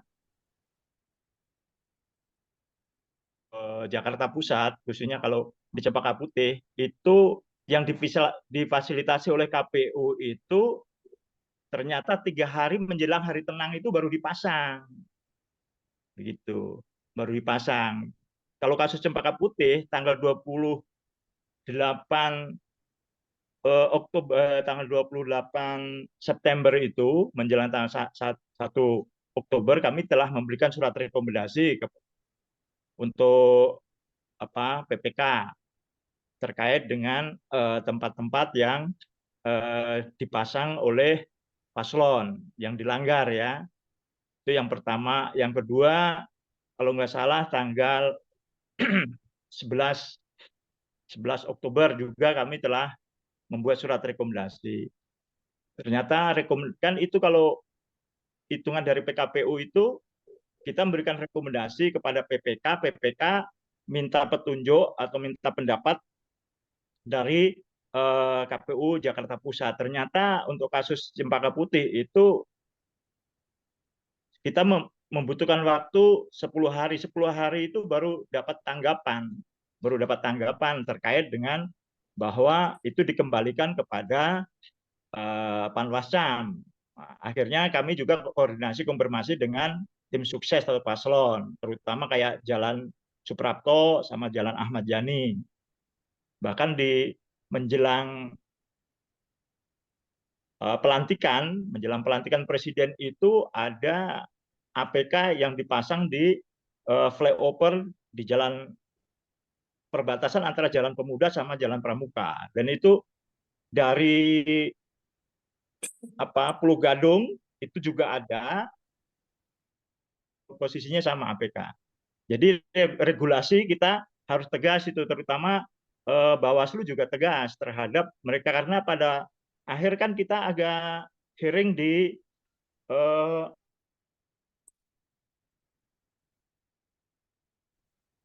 Posko Jakarta Pusat kan, dan pada waktu itu kan banyak APK-APK yang dipasang di pohon-pohon.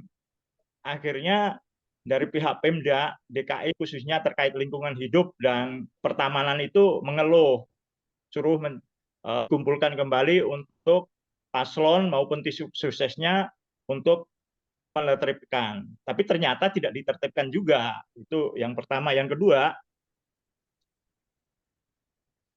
tadi di awal dibuka oleh Pak Johnson terkait dengan perekrutan PTPS.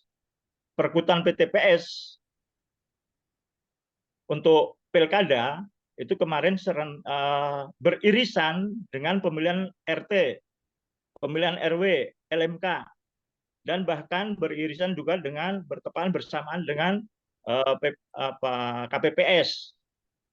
Jadi memang ada banyak kendala seperti Johar Baru, Tanah Abang, bahkan kami Cempaka Putih ada perpanjangan waktu khususnya kayak Rawasari. Jadi kita ingin mencari terkait orang yang concern terhadap pengawas itu cukup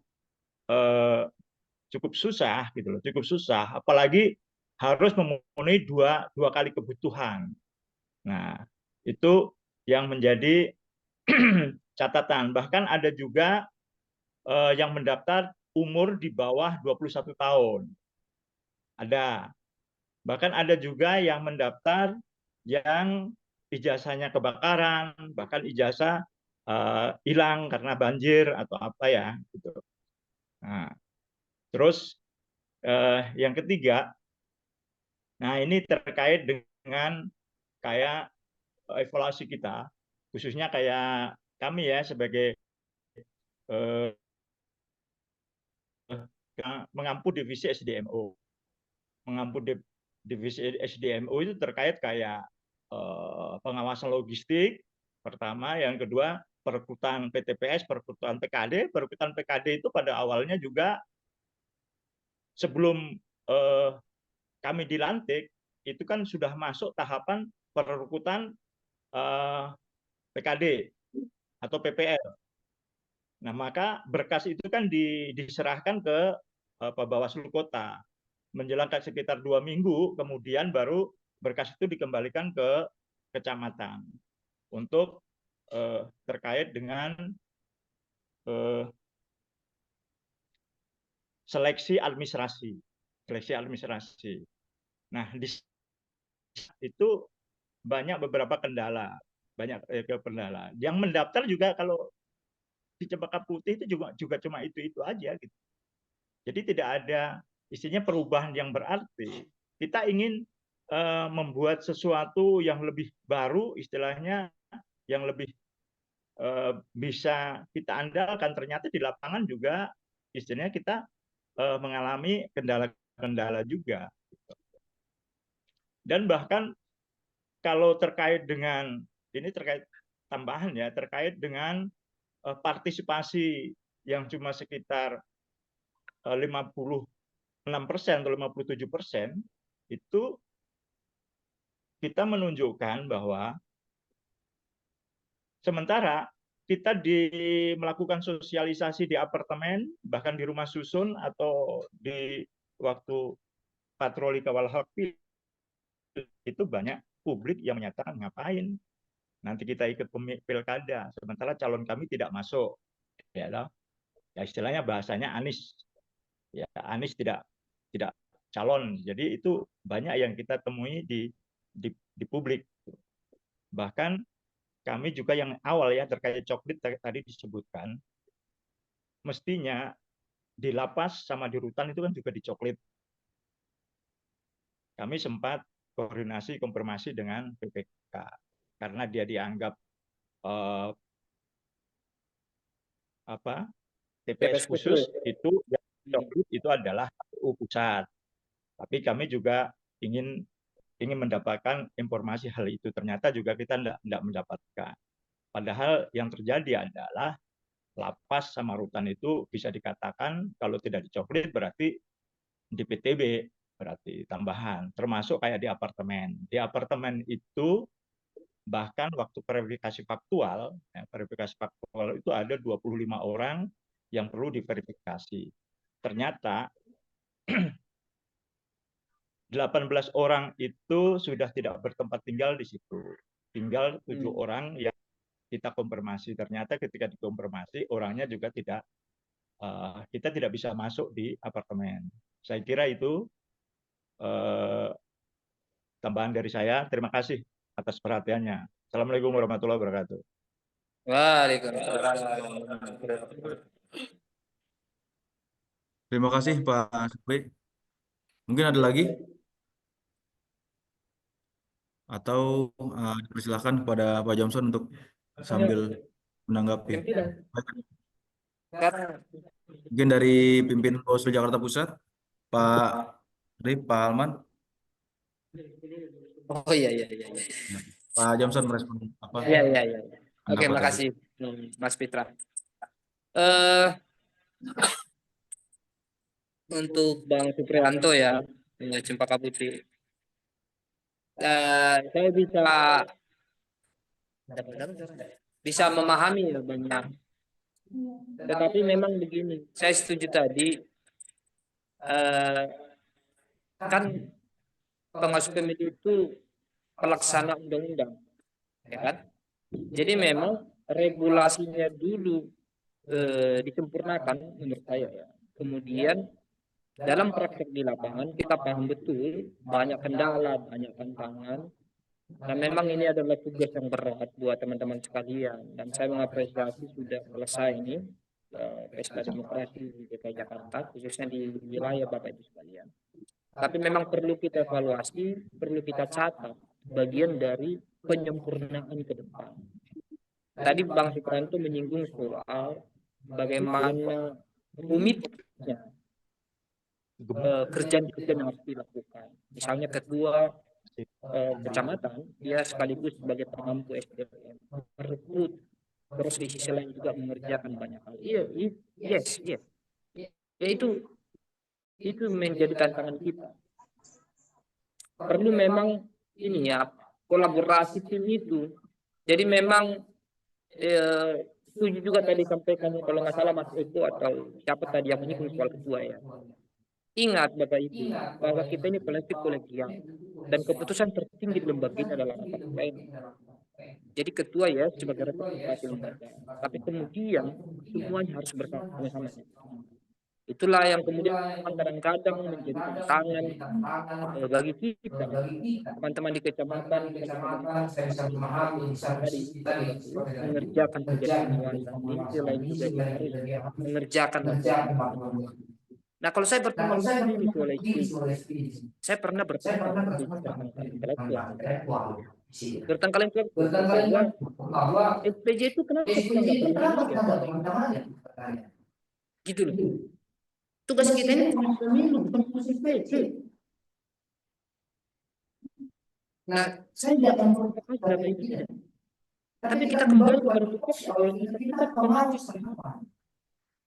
Nah, waktu kita tertutup dengan hal ini memang saya nggak tahu ya. Pasti terjadi di zaman kami juga begitu ya. Jadi bagaimana kita tidak tahu nanti kuliah sekarang mungkin situasi SPJ masih minta pertanggungjawaban pimpinan. Itu sebenarnya berbeda bukan? Ini memang waktu kita harus banyak lagi. Kadang-kadang kita juga diperhatikan pada satu kesulitan misalnya. Nah, kalau hanya lengkap ini kan tidak juga. Kalimat-kalimat itu kan berbeda. Kita luruskan juga. Kenapa? Karena siasat kita mengawasi pemilu tahapan, bukan mengerjakan SPJ. Nah ini kan, ini gimana ini? Ini di atas sebenarnya menyelesaikan ini kebijakan, pengambil kebijakan di atas yang bisa menyelesaikan perselisihan yang seperti itu. Nah selanjutnya mungkin barangkali Bang Supranto tadi ya, tadi menarik juga itu ya soal rekomendasi APK kemudian 10 hari tindak lanjuti. Kalau saya panwascanya Bang, saya teruskan laporan itu ke KPU, Bang Suprianto. Itu PPK nggak boleh. Rekomendasi Panwascam dibalas 10 hari, apa tuh? Artinya saya setuju Bang, Abang sudah melakukan hal yang benar gitu loh. Tapi maksud saya ada sesuatu yang nggak pas, kita jangan ikut diamkan, kita kejar terus, kita tagih terus. Karena rekomendasi Panwascam Cempaka Putih menurut saya bagus karena itu menyangkut soal penertiban atau penyalahgunaan APK. Ada APK, pelanggaran APK, kemudian dibalas 10 hari, itu kan nggak menghargai sesama. Maksud saya begitu loh, yang gini-gini kan ya sesuatu yang harus kita, ada hal prinsip gitu ya Bang, ada hal prinsip yang harus kita, hal yang fundamental yang harus kita tekankan terus, apapun resiko dan konsekuensinya, seperti itu. Karena apa? Seperti tadi itu, eksekusi APK itu perlu regulasi karena supaya tidak nanti saling lempar. Ini kan Satpol, ini kan Bawaslu. Itu seperti, menurut saya seperti itu supaya tidak terjadi ada miskomunikasi antar lembaga sehingga tidak ada penyelesaian sementara APK itu menjadi sorotan publik. Bahkan kalau tidak salah di Jakarta Selatan ada korban ketika itu. Ya betul ya. Karena APK Pak. Coba bayangin karena APK ada di jembatan flyover, korban masuk rumah sakit Pak. Langsung masyarakat menjadi korban. Terus apa yang terjadi ketika itu? Sorry, mohon maaf, pengawas pemilu jadi sorotan penting ketika itu. KPU lempar bola, itu kan pengawas pemilu. Kan nggak boleh juga, begitu loh. Nah, mereka di satu sisi memfasilitasi APK, di sisi lain dalam soal keadilan, eksekusi, penanganan, dilimpahkan ke Bawaslu. Nah, gini-gini kan, kita marah juga boleh teman-teman. Bertengkar ke KPU saya dukung kok teman-teman. Nggak apa-apa harus bertengkar. Jangan baik-baik terus. Gitu loh. Bertengkar maksudnya menjalankan tupoksi. Gak apa-apa sekali-sekali bertengkar dengan KPU. Kenapa emang? Justru publik melihat, oh benar berarti. Kalau baik-baik kita justru publik melihat, ada apa ini kan begitu. Harus bertengkar sekali-sekali. Bertengkar argumentasi gitu ya. Besok ngopi lagi. Kita dulu begitu sama Pak Alman. Gak diomongin 3 hari sama KPU. Saya datang kasih juga kopi kan. Gak apa-apa bertengkar Bang Suprianto. Bertengkar untuk menjalankan tupoksi. Gak apa-apa bertengkar. Kita juga pernah bertengkar dengan KPU. Besok-besoknya minum kopi juga nggak apa-apa. Jadi supaya ada check and balance gitu loh. Itu barangkali ya Bang Supriyanto ya. Terima kasih Bang. Saya mengucapkan apresiasi juga. Abang sudah merekomendasikan. Tapi rekomendasi Abang sangat berharga Bang. Jangan mau pilih apa. Rekomendasi itu sangat berharga. Harus dikejar terus itu Bang ke depannya. Seperti itu. Itu barangkali. Ya, terima kasih Pak Johnson atas tanggapannya. Mungkin pimpinan Bawaslu Jakarta Pusat ada yang ingin disampaikan.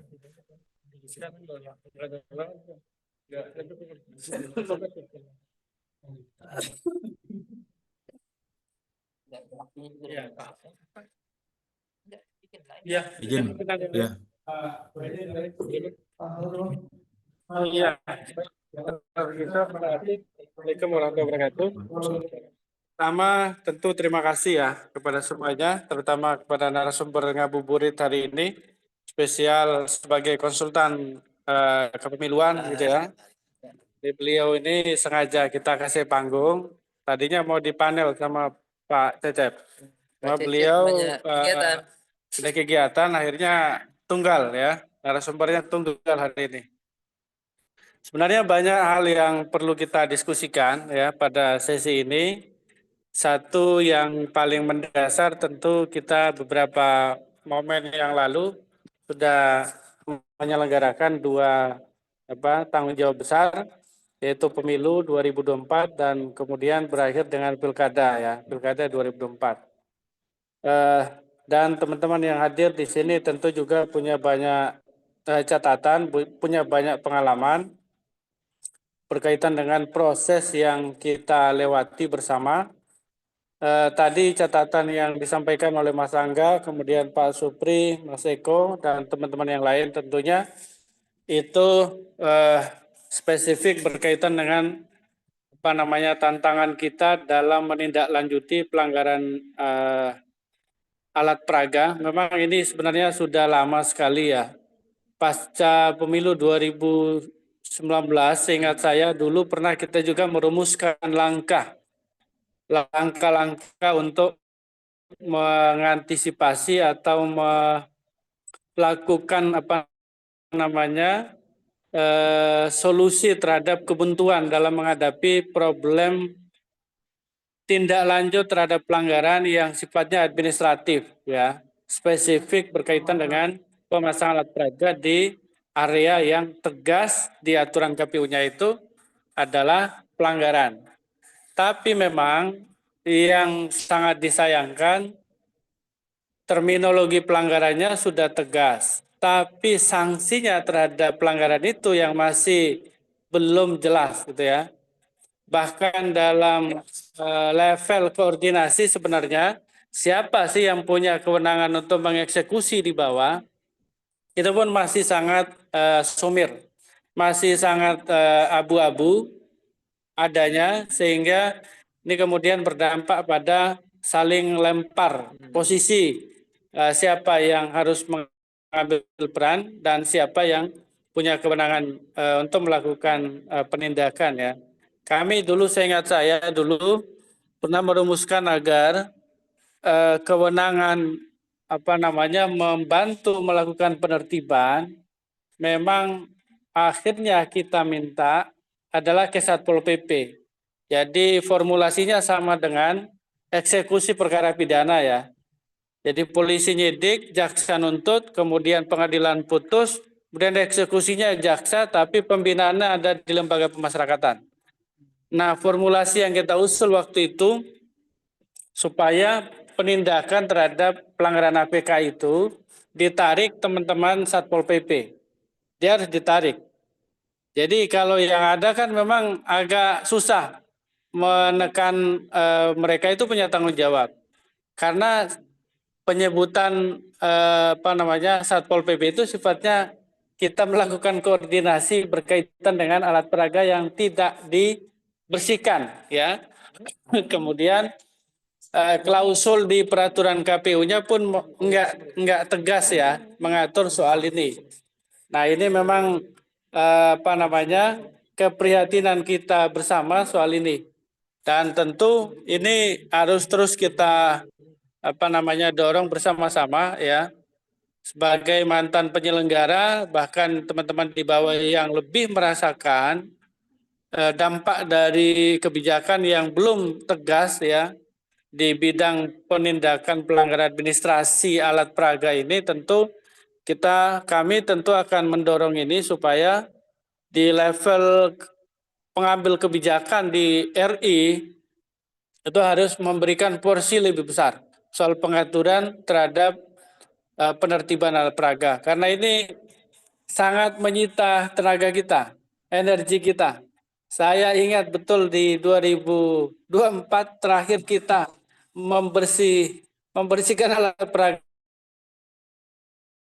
itu, dan akhirnya kita nggak punya tempat kan, ya teman-teman masih ingat kan?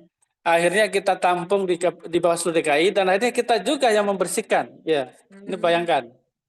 Meskipun kita dibantu oleh PPSU dari Kesbang Jakarta Pusat, tapi menurut saya ini hal-hal yang sudah nyata problemnya, tapi untuk mengatasinya masih menemukan jalan buntu atau belum ada kejelasan yang tegas ya terhadap langkah penanganan terhadap pelanggaran pemasangan alat peraga ini. Termasuk tadi yang disampaikan Pak Eko, ini kan imbas dari pengaturan yang tidak tegas, akhirnya kan kita jadi pihak yang dipersalahkan oleh masyarakat. Mereka sudah menyampaikan, tapi kok nggak bisa dieksekusi ya. Ini kan bagian dari dampak ya terhadap aturan pemasangan alat peraga ini, dan penindakannya ketika APK ini ada dalam status pelanggaran ya, atau dia sedang melanggar. Kemudian tadi sorotan Mas Angga, betul juga yang tidak kalah penting dan perlu harus ada perhatian ke depan itu sebagai bentuk evaluasi kita adalah bagaimana mengoptimalkan ya peran-peran kita yang utama mengawasi, kemudian peran sifatnya administratif yang juga tidak bisa diabaikan atau ditinggalkan. Memang ini masih belum mendapat model yang tepat. Bagaimana keterbatasan SDM, tapi kita tidak bisa menghindari dua tuntutan sekaligus. Satu, ngurus pengawasan, yang dua, tanggung jawab, jangan sampai administrasinya itu malah bermasalah. Ya. Fakta yang kita hadapi ternyata kita keteteran. Ya. Ngurus pengawasan iya, kemudian juga ngurus administrasi juga iya. Akhirnya kita kehabisan tenaga, kemudian bagi yang tidak mampu mengelola dengan baik, pembagian tenaga dan konsentrasinya akibatnya menjadi terbengkalai ya. Ini yang kita sama-sama alami, kita hadapi. Mudah-mudahan ini catatan yang kita dari evaluasi ini menjadi rekomendasi ke depan. Harus ada formulasi yang lebih mendekati porsi tanggung jawab utama kita, itu harusnya lebih besar untuk kita lakukan. Ya. Sementara tanggung jawab administratif harusnya juga bisa dikelola dengan terbatas orang. Enggak harus dikeroyok semua orang, ya kan? Yang pekerjaannya hanya itu-itu saja. Bikin surat tugas, surat SPJ dan sebagainya, ya kan? Harusnya ini lebih mudah. Dan lain-lain yang levelnya di atas di kota misalnya, memang kita juga punya tantangan itu bahwa bagaimana posisi di bagian penanggung jawab tertinggi di level administrasi kita itu mampu menderivasi, menurunkan ya petunjuk pola kerja yang bisa diikuti dan sinergi sekaligus ya bersama-sama antara kota sampai di level bawah ya. Ini kita rasakan juga sama Bapak Ibu, sahabat-sahabat semuanya berkaitan dengan problem ini ya. saya terutama sangat merasakan ya bahwa kita ini energi kita lebih banyak dipakai untuk ngurus yang sifatnya SPJ gitu ya daripada tupoksi utama kita ya. Selain itu tentunya formulasi pembagian tugas berdasarkan divisi menurut saya ini sebenarnya sudah sangat baik ya, sehingga pembebanan terhadap tahapan itu sudah hampir merata ke semua koordif ya, ke semua anggota. Tapi memang kita ini mungkin seingat saya ini baru terjadi di 2024 ya. Kalau 2019 itu kan tanggung jawab mengawasi itu dipikul oleh satu divisi. Dialah yang menghandle semuanya. Kemudian yang lain itu juga menangani pada tupoksi yang lain ya. Tapi spesifik berkaitan pengawasan itu dihandle oleh satu divisi. Nah, tapi 2024 kemudian itu dipecah, didistribusikan ke semua secara merata. Jadi kalau kota ada 4 divisi, maka semua fungsi pengawasan itu dibagi ke semua divisi ya. Jadi nggak lagi dipikul oleh satu divisi. Saya kira memang ini menarik polanya, tapi memang tantangan kita adalah ini masih menemukan kendala di operasionalisasinya di bawah ya. Sehingga ini juga akan menjadi catatan kami ke depan supaya berkaitan dengan persiapan untuk optimalisasi tugas pengawasan ya, di samping penanganan pelanggaran, penyelesaian sengketa, partisipasi masyarakat, itu semuanya harus ada semacam rumusan begitu, ada rumusan yang bisa mengkalkulasi bahwa konsentrasi kita sepanjang tahapan itu pada A, B, C, D ya. Nah, kita formulasi itu memang masih aplikasinya belum kita lakukan optimal ya. Itu yang kami sadari juga dan saya kira ini kita butuh waktu ke depan untuk melakukan langkah-langkah ini. Maka forum ini sebenarnya juga dimaksudkan dalam rangka semakin banyak kita aware terhadap isu demokrasi dan perbaikan pemilu kita dan makin banyak orang merasa ini perlu untuk dijadikan sebagai isu bersama ya. Jadi ketika kita mau merekrut ad hoc, kita nggak kepikiran akan merekrut siapa. Dan ketika ada, kita nggak lagi punya beban akan memberikan dia pembekalan semaksimal apa, gitu ya. Nah, semakin banyak orang terlibat dalam diskusi-diskusi kita seperti ini, saya yakin ini di masanya nanti akan terlibat dan melibatkan diri, itu akan jauh lebih meringankan beban kita, ya. Karena semua punya pandangan, punya isu, pengalaman yang sama, tinggal dari pengalaman itu kita lakukan perbaikan-perbaikan terhadap kekurangan-kekurangan kita terdahulu. Misalnya dari integritas sudah oke, tapi militansi keberanian masih kurang. Penguasaan terhadap aturan masih kurang.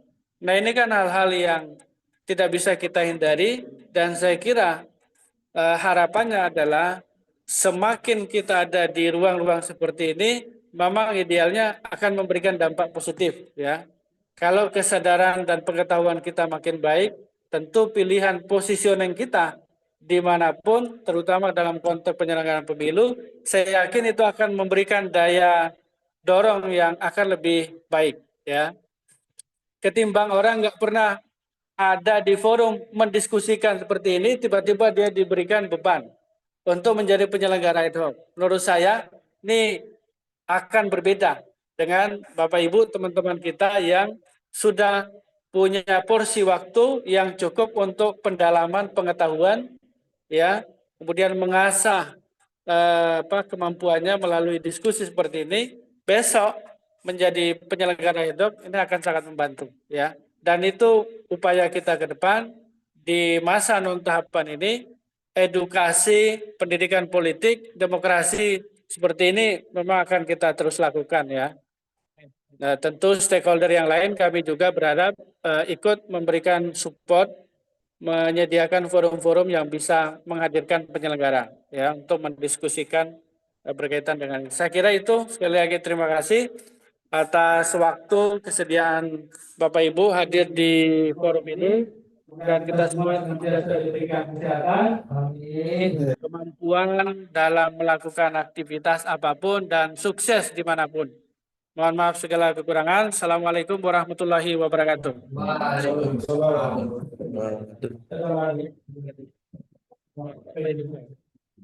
Ya, silakan Pak Wahidin tanggapannya.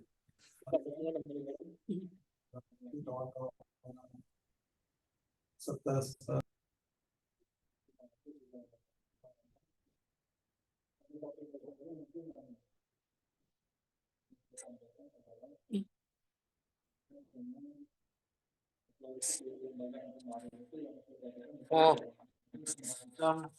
tumpang tindih pekerjaan ya antara tugas-tugas pengawasan dan tugas-tugas administratif. Saya kira ini kaitannya adalah pola hubungan saja yang dibangun, mungkin belum ada chemistry antara kawan-kawan komisioner dengan sekretariatan. Kalau ini dibangun dari awal, bagus pola hubungannya, komunikasi bagus, saya kira hal-hal seperti tadi yang disibukkan dengan kegiatan-kegiatan yang bukan pada tupoksinya, saya kira tidak akan terjadi. Memang ada semacam gap atau ego sektoral di situ, di teman-teman ad hoc, terkait dengan kewenangan atau tugas-tugas yang seharusnya dilakukan. Nah, ini menjadi evaluasi kita bersama tentunya ke depan. Pengalaman-pengalaman yang kemarin itu menjadi pembelajaran, sehingga besok seandainya kemudian ada peluang kawan-kawan berkembang lagi di penyelenggara, dari awal sudah ada semacam komitmen ya dengan teman-teman kesekretariatan, dengan Kasek dan jajaran bahwa pembagian tugas itu harus jelas. Sehingga tidak ada kemudian tumpang tindih, bahkan mungkin sisi lain hak-hak teman-teman tidak dirapikan oleh kawan-kawan sekretariat, tidak dijalankan lah intinya, sehingga hak-haknya itu malah jadi hilang ya, yang seharusnya didapatkan oleh teman-teman. Ini pembelajaran penting ya. Jadi ke depan memang perlu ada pola hubungan yang solid ya, antara komisioner dengan sekretariat, sehingga saling support, kerjasama itu terjadi.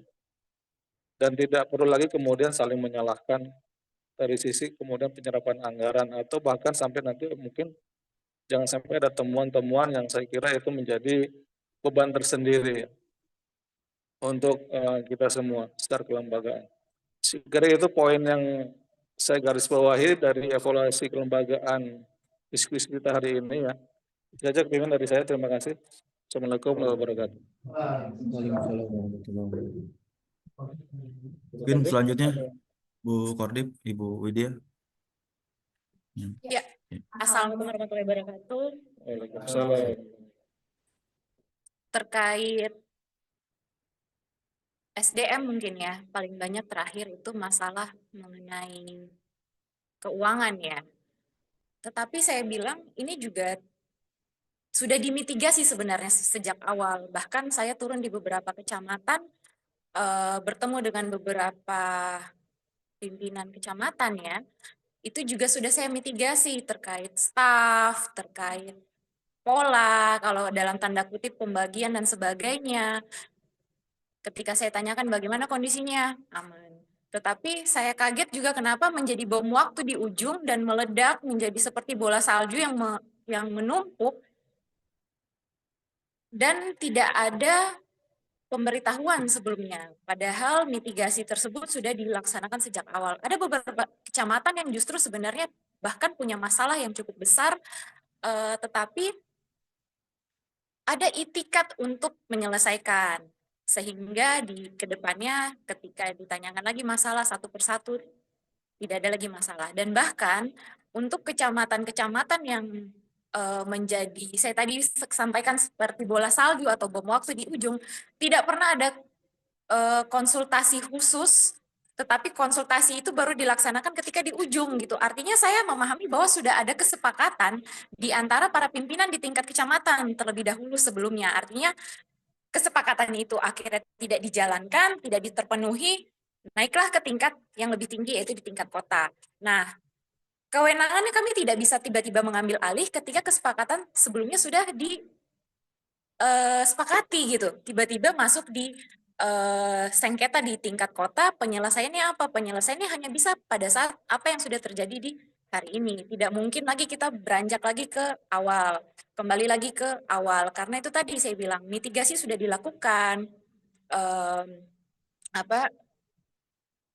membangun hubungan-hubungan untuk bagaimana tata cara berkomunikasi dengan sekretariat, tata cara mengelola teman-teman teknis, dan juga mengelola keuangan. Itu sebenarnya sudah sering kita bahas, sudah sering kita upayakan, sudah sering juga kita saling mengecek satu sama lain apa yang menjadi kendala, tetapi selalu dilaporkan bahwa aman, beres, terkondisikan. Tidak mungkin kami di tingkat kota akan masuk dan mengobok-ngobok dapur masing-masing kecamatan. Yang kami lakukan juga kami punya dapur sendiri, kami harus mengelola tingkat kota dan juga mengkoordinir teman-teman di tingkat kecamatan. Saya rasa lebih kepada ke depannya, jika teman-teman bekerja sama lagi nantinya, baik itu di tingkat kecamatan ataupun di tingkat kota, naik ke tingkat kota nantinya, ini menjadi pembelajaran untuk ke depannya, jika dirasa apa yang menjadi hak, apa yang menjadi kepentingan masing-masing, selalu sertakan bukti-bukti pendukung, selalu double bukti-bukti kalau perlu fotokopi, foto digital di handphone. Jadi data apapun itu tidak ada yang bercecer. Kita bicara data aja ke depan. Tidak lagi berbicara mengenai klaim dan klaim, tetapi akhirnya ketika kita mau menelusuri sesuatu tidak bisa kita tegakkan lagi duduknya karena tidak ada bukti yang mendukung sama sekali. Itu saja mungkin yang saya ingin pesankan karena ini paling penting dan juga menyangkut hak banyak orang, menyangkut kantong dan perut. Jadi tentunya ini sangat krusial. Itu saja mungkin dari saya. Saya mohon maaf apabila sebagai divisi SDM Bawaslu Jakarta Pusat ada kesalahan-kesalahan atau salah ucap maupun perbuatan, ya kita inspeksi ke depannya bagaimana kita berjalan ke depannya. Itu saja mungkin. Sekian dari saya. Wassalamualaikum warahmatullahi wabarakatuh. Terima kasih Bu Kodim atas arahannya. Selanjutnya mungkin Pak Ketua izin sebelum ditutup sesi. Terima kasih. Waalaikumsalam. Saya kira Di diskusinya. pertemuan ngabuburit kita dengan Pak Narsum, Pak Johnson ini sudah cukup baik dan saya kira cukup efektif juga untuk kita efektifkan ke depan. Mungkin ada narsum yang lain, teman-teman dari divisi HPS mungkin bisa menyiapkan kembali untuk menggagas konsep-konsep gagasan yang terbaik ke depannya, sehingga pengawasan pemilu ini di Republik ini khususnya di Jakarta Pusat ini berjalan semakin baik dan efektif. Saya kira demikian saja yang bisa saya tambahkan. Kalau sekarang ini sudah mungkin persiapan, kita ada kedatangan tamu juga dari GP Ansor. Saya kira mengucapkan alhamdulillah kami menutup pertemuan ngabuburit pengawasan Bawaslu Jakarta Pusat secara resmi. Terima kasih. Wassalamualaikum warahmatullahi wabarakatuh. Waalaikumsalam warahmatullahi wabarakatuh. Waalaikumsalam. Oke ya teman-teman semua ya. Sampai bertemu lagi. Yang teman-teman GP Ansor juga sudah di sini.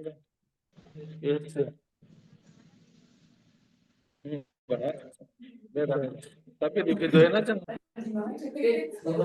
Iya. Makasih Bapak Ibu partisipasi. Ya, terima kasih. Assalamualaikum. Lapar. Assalamualaikum.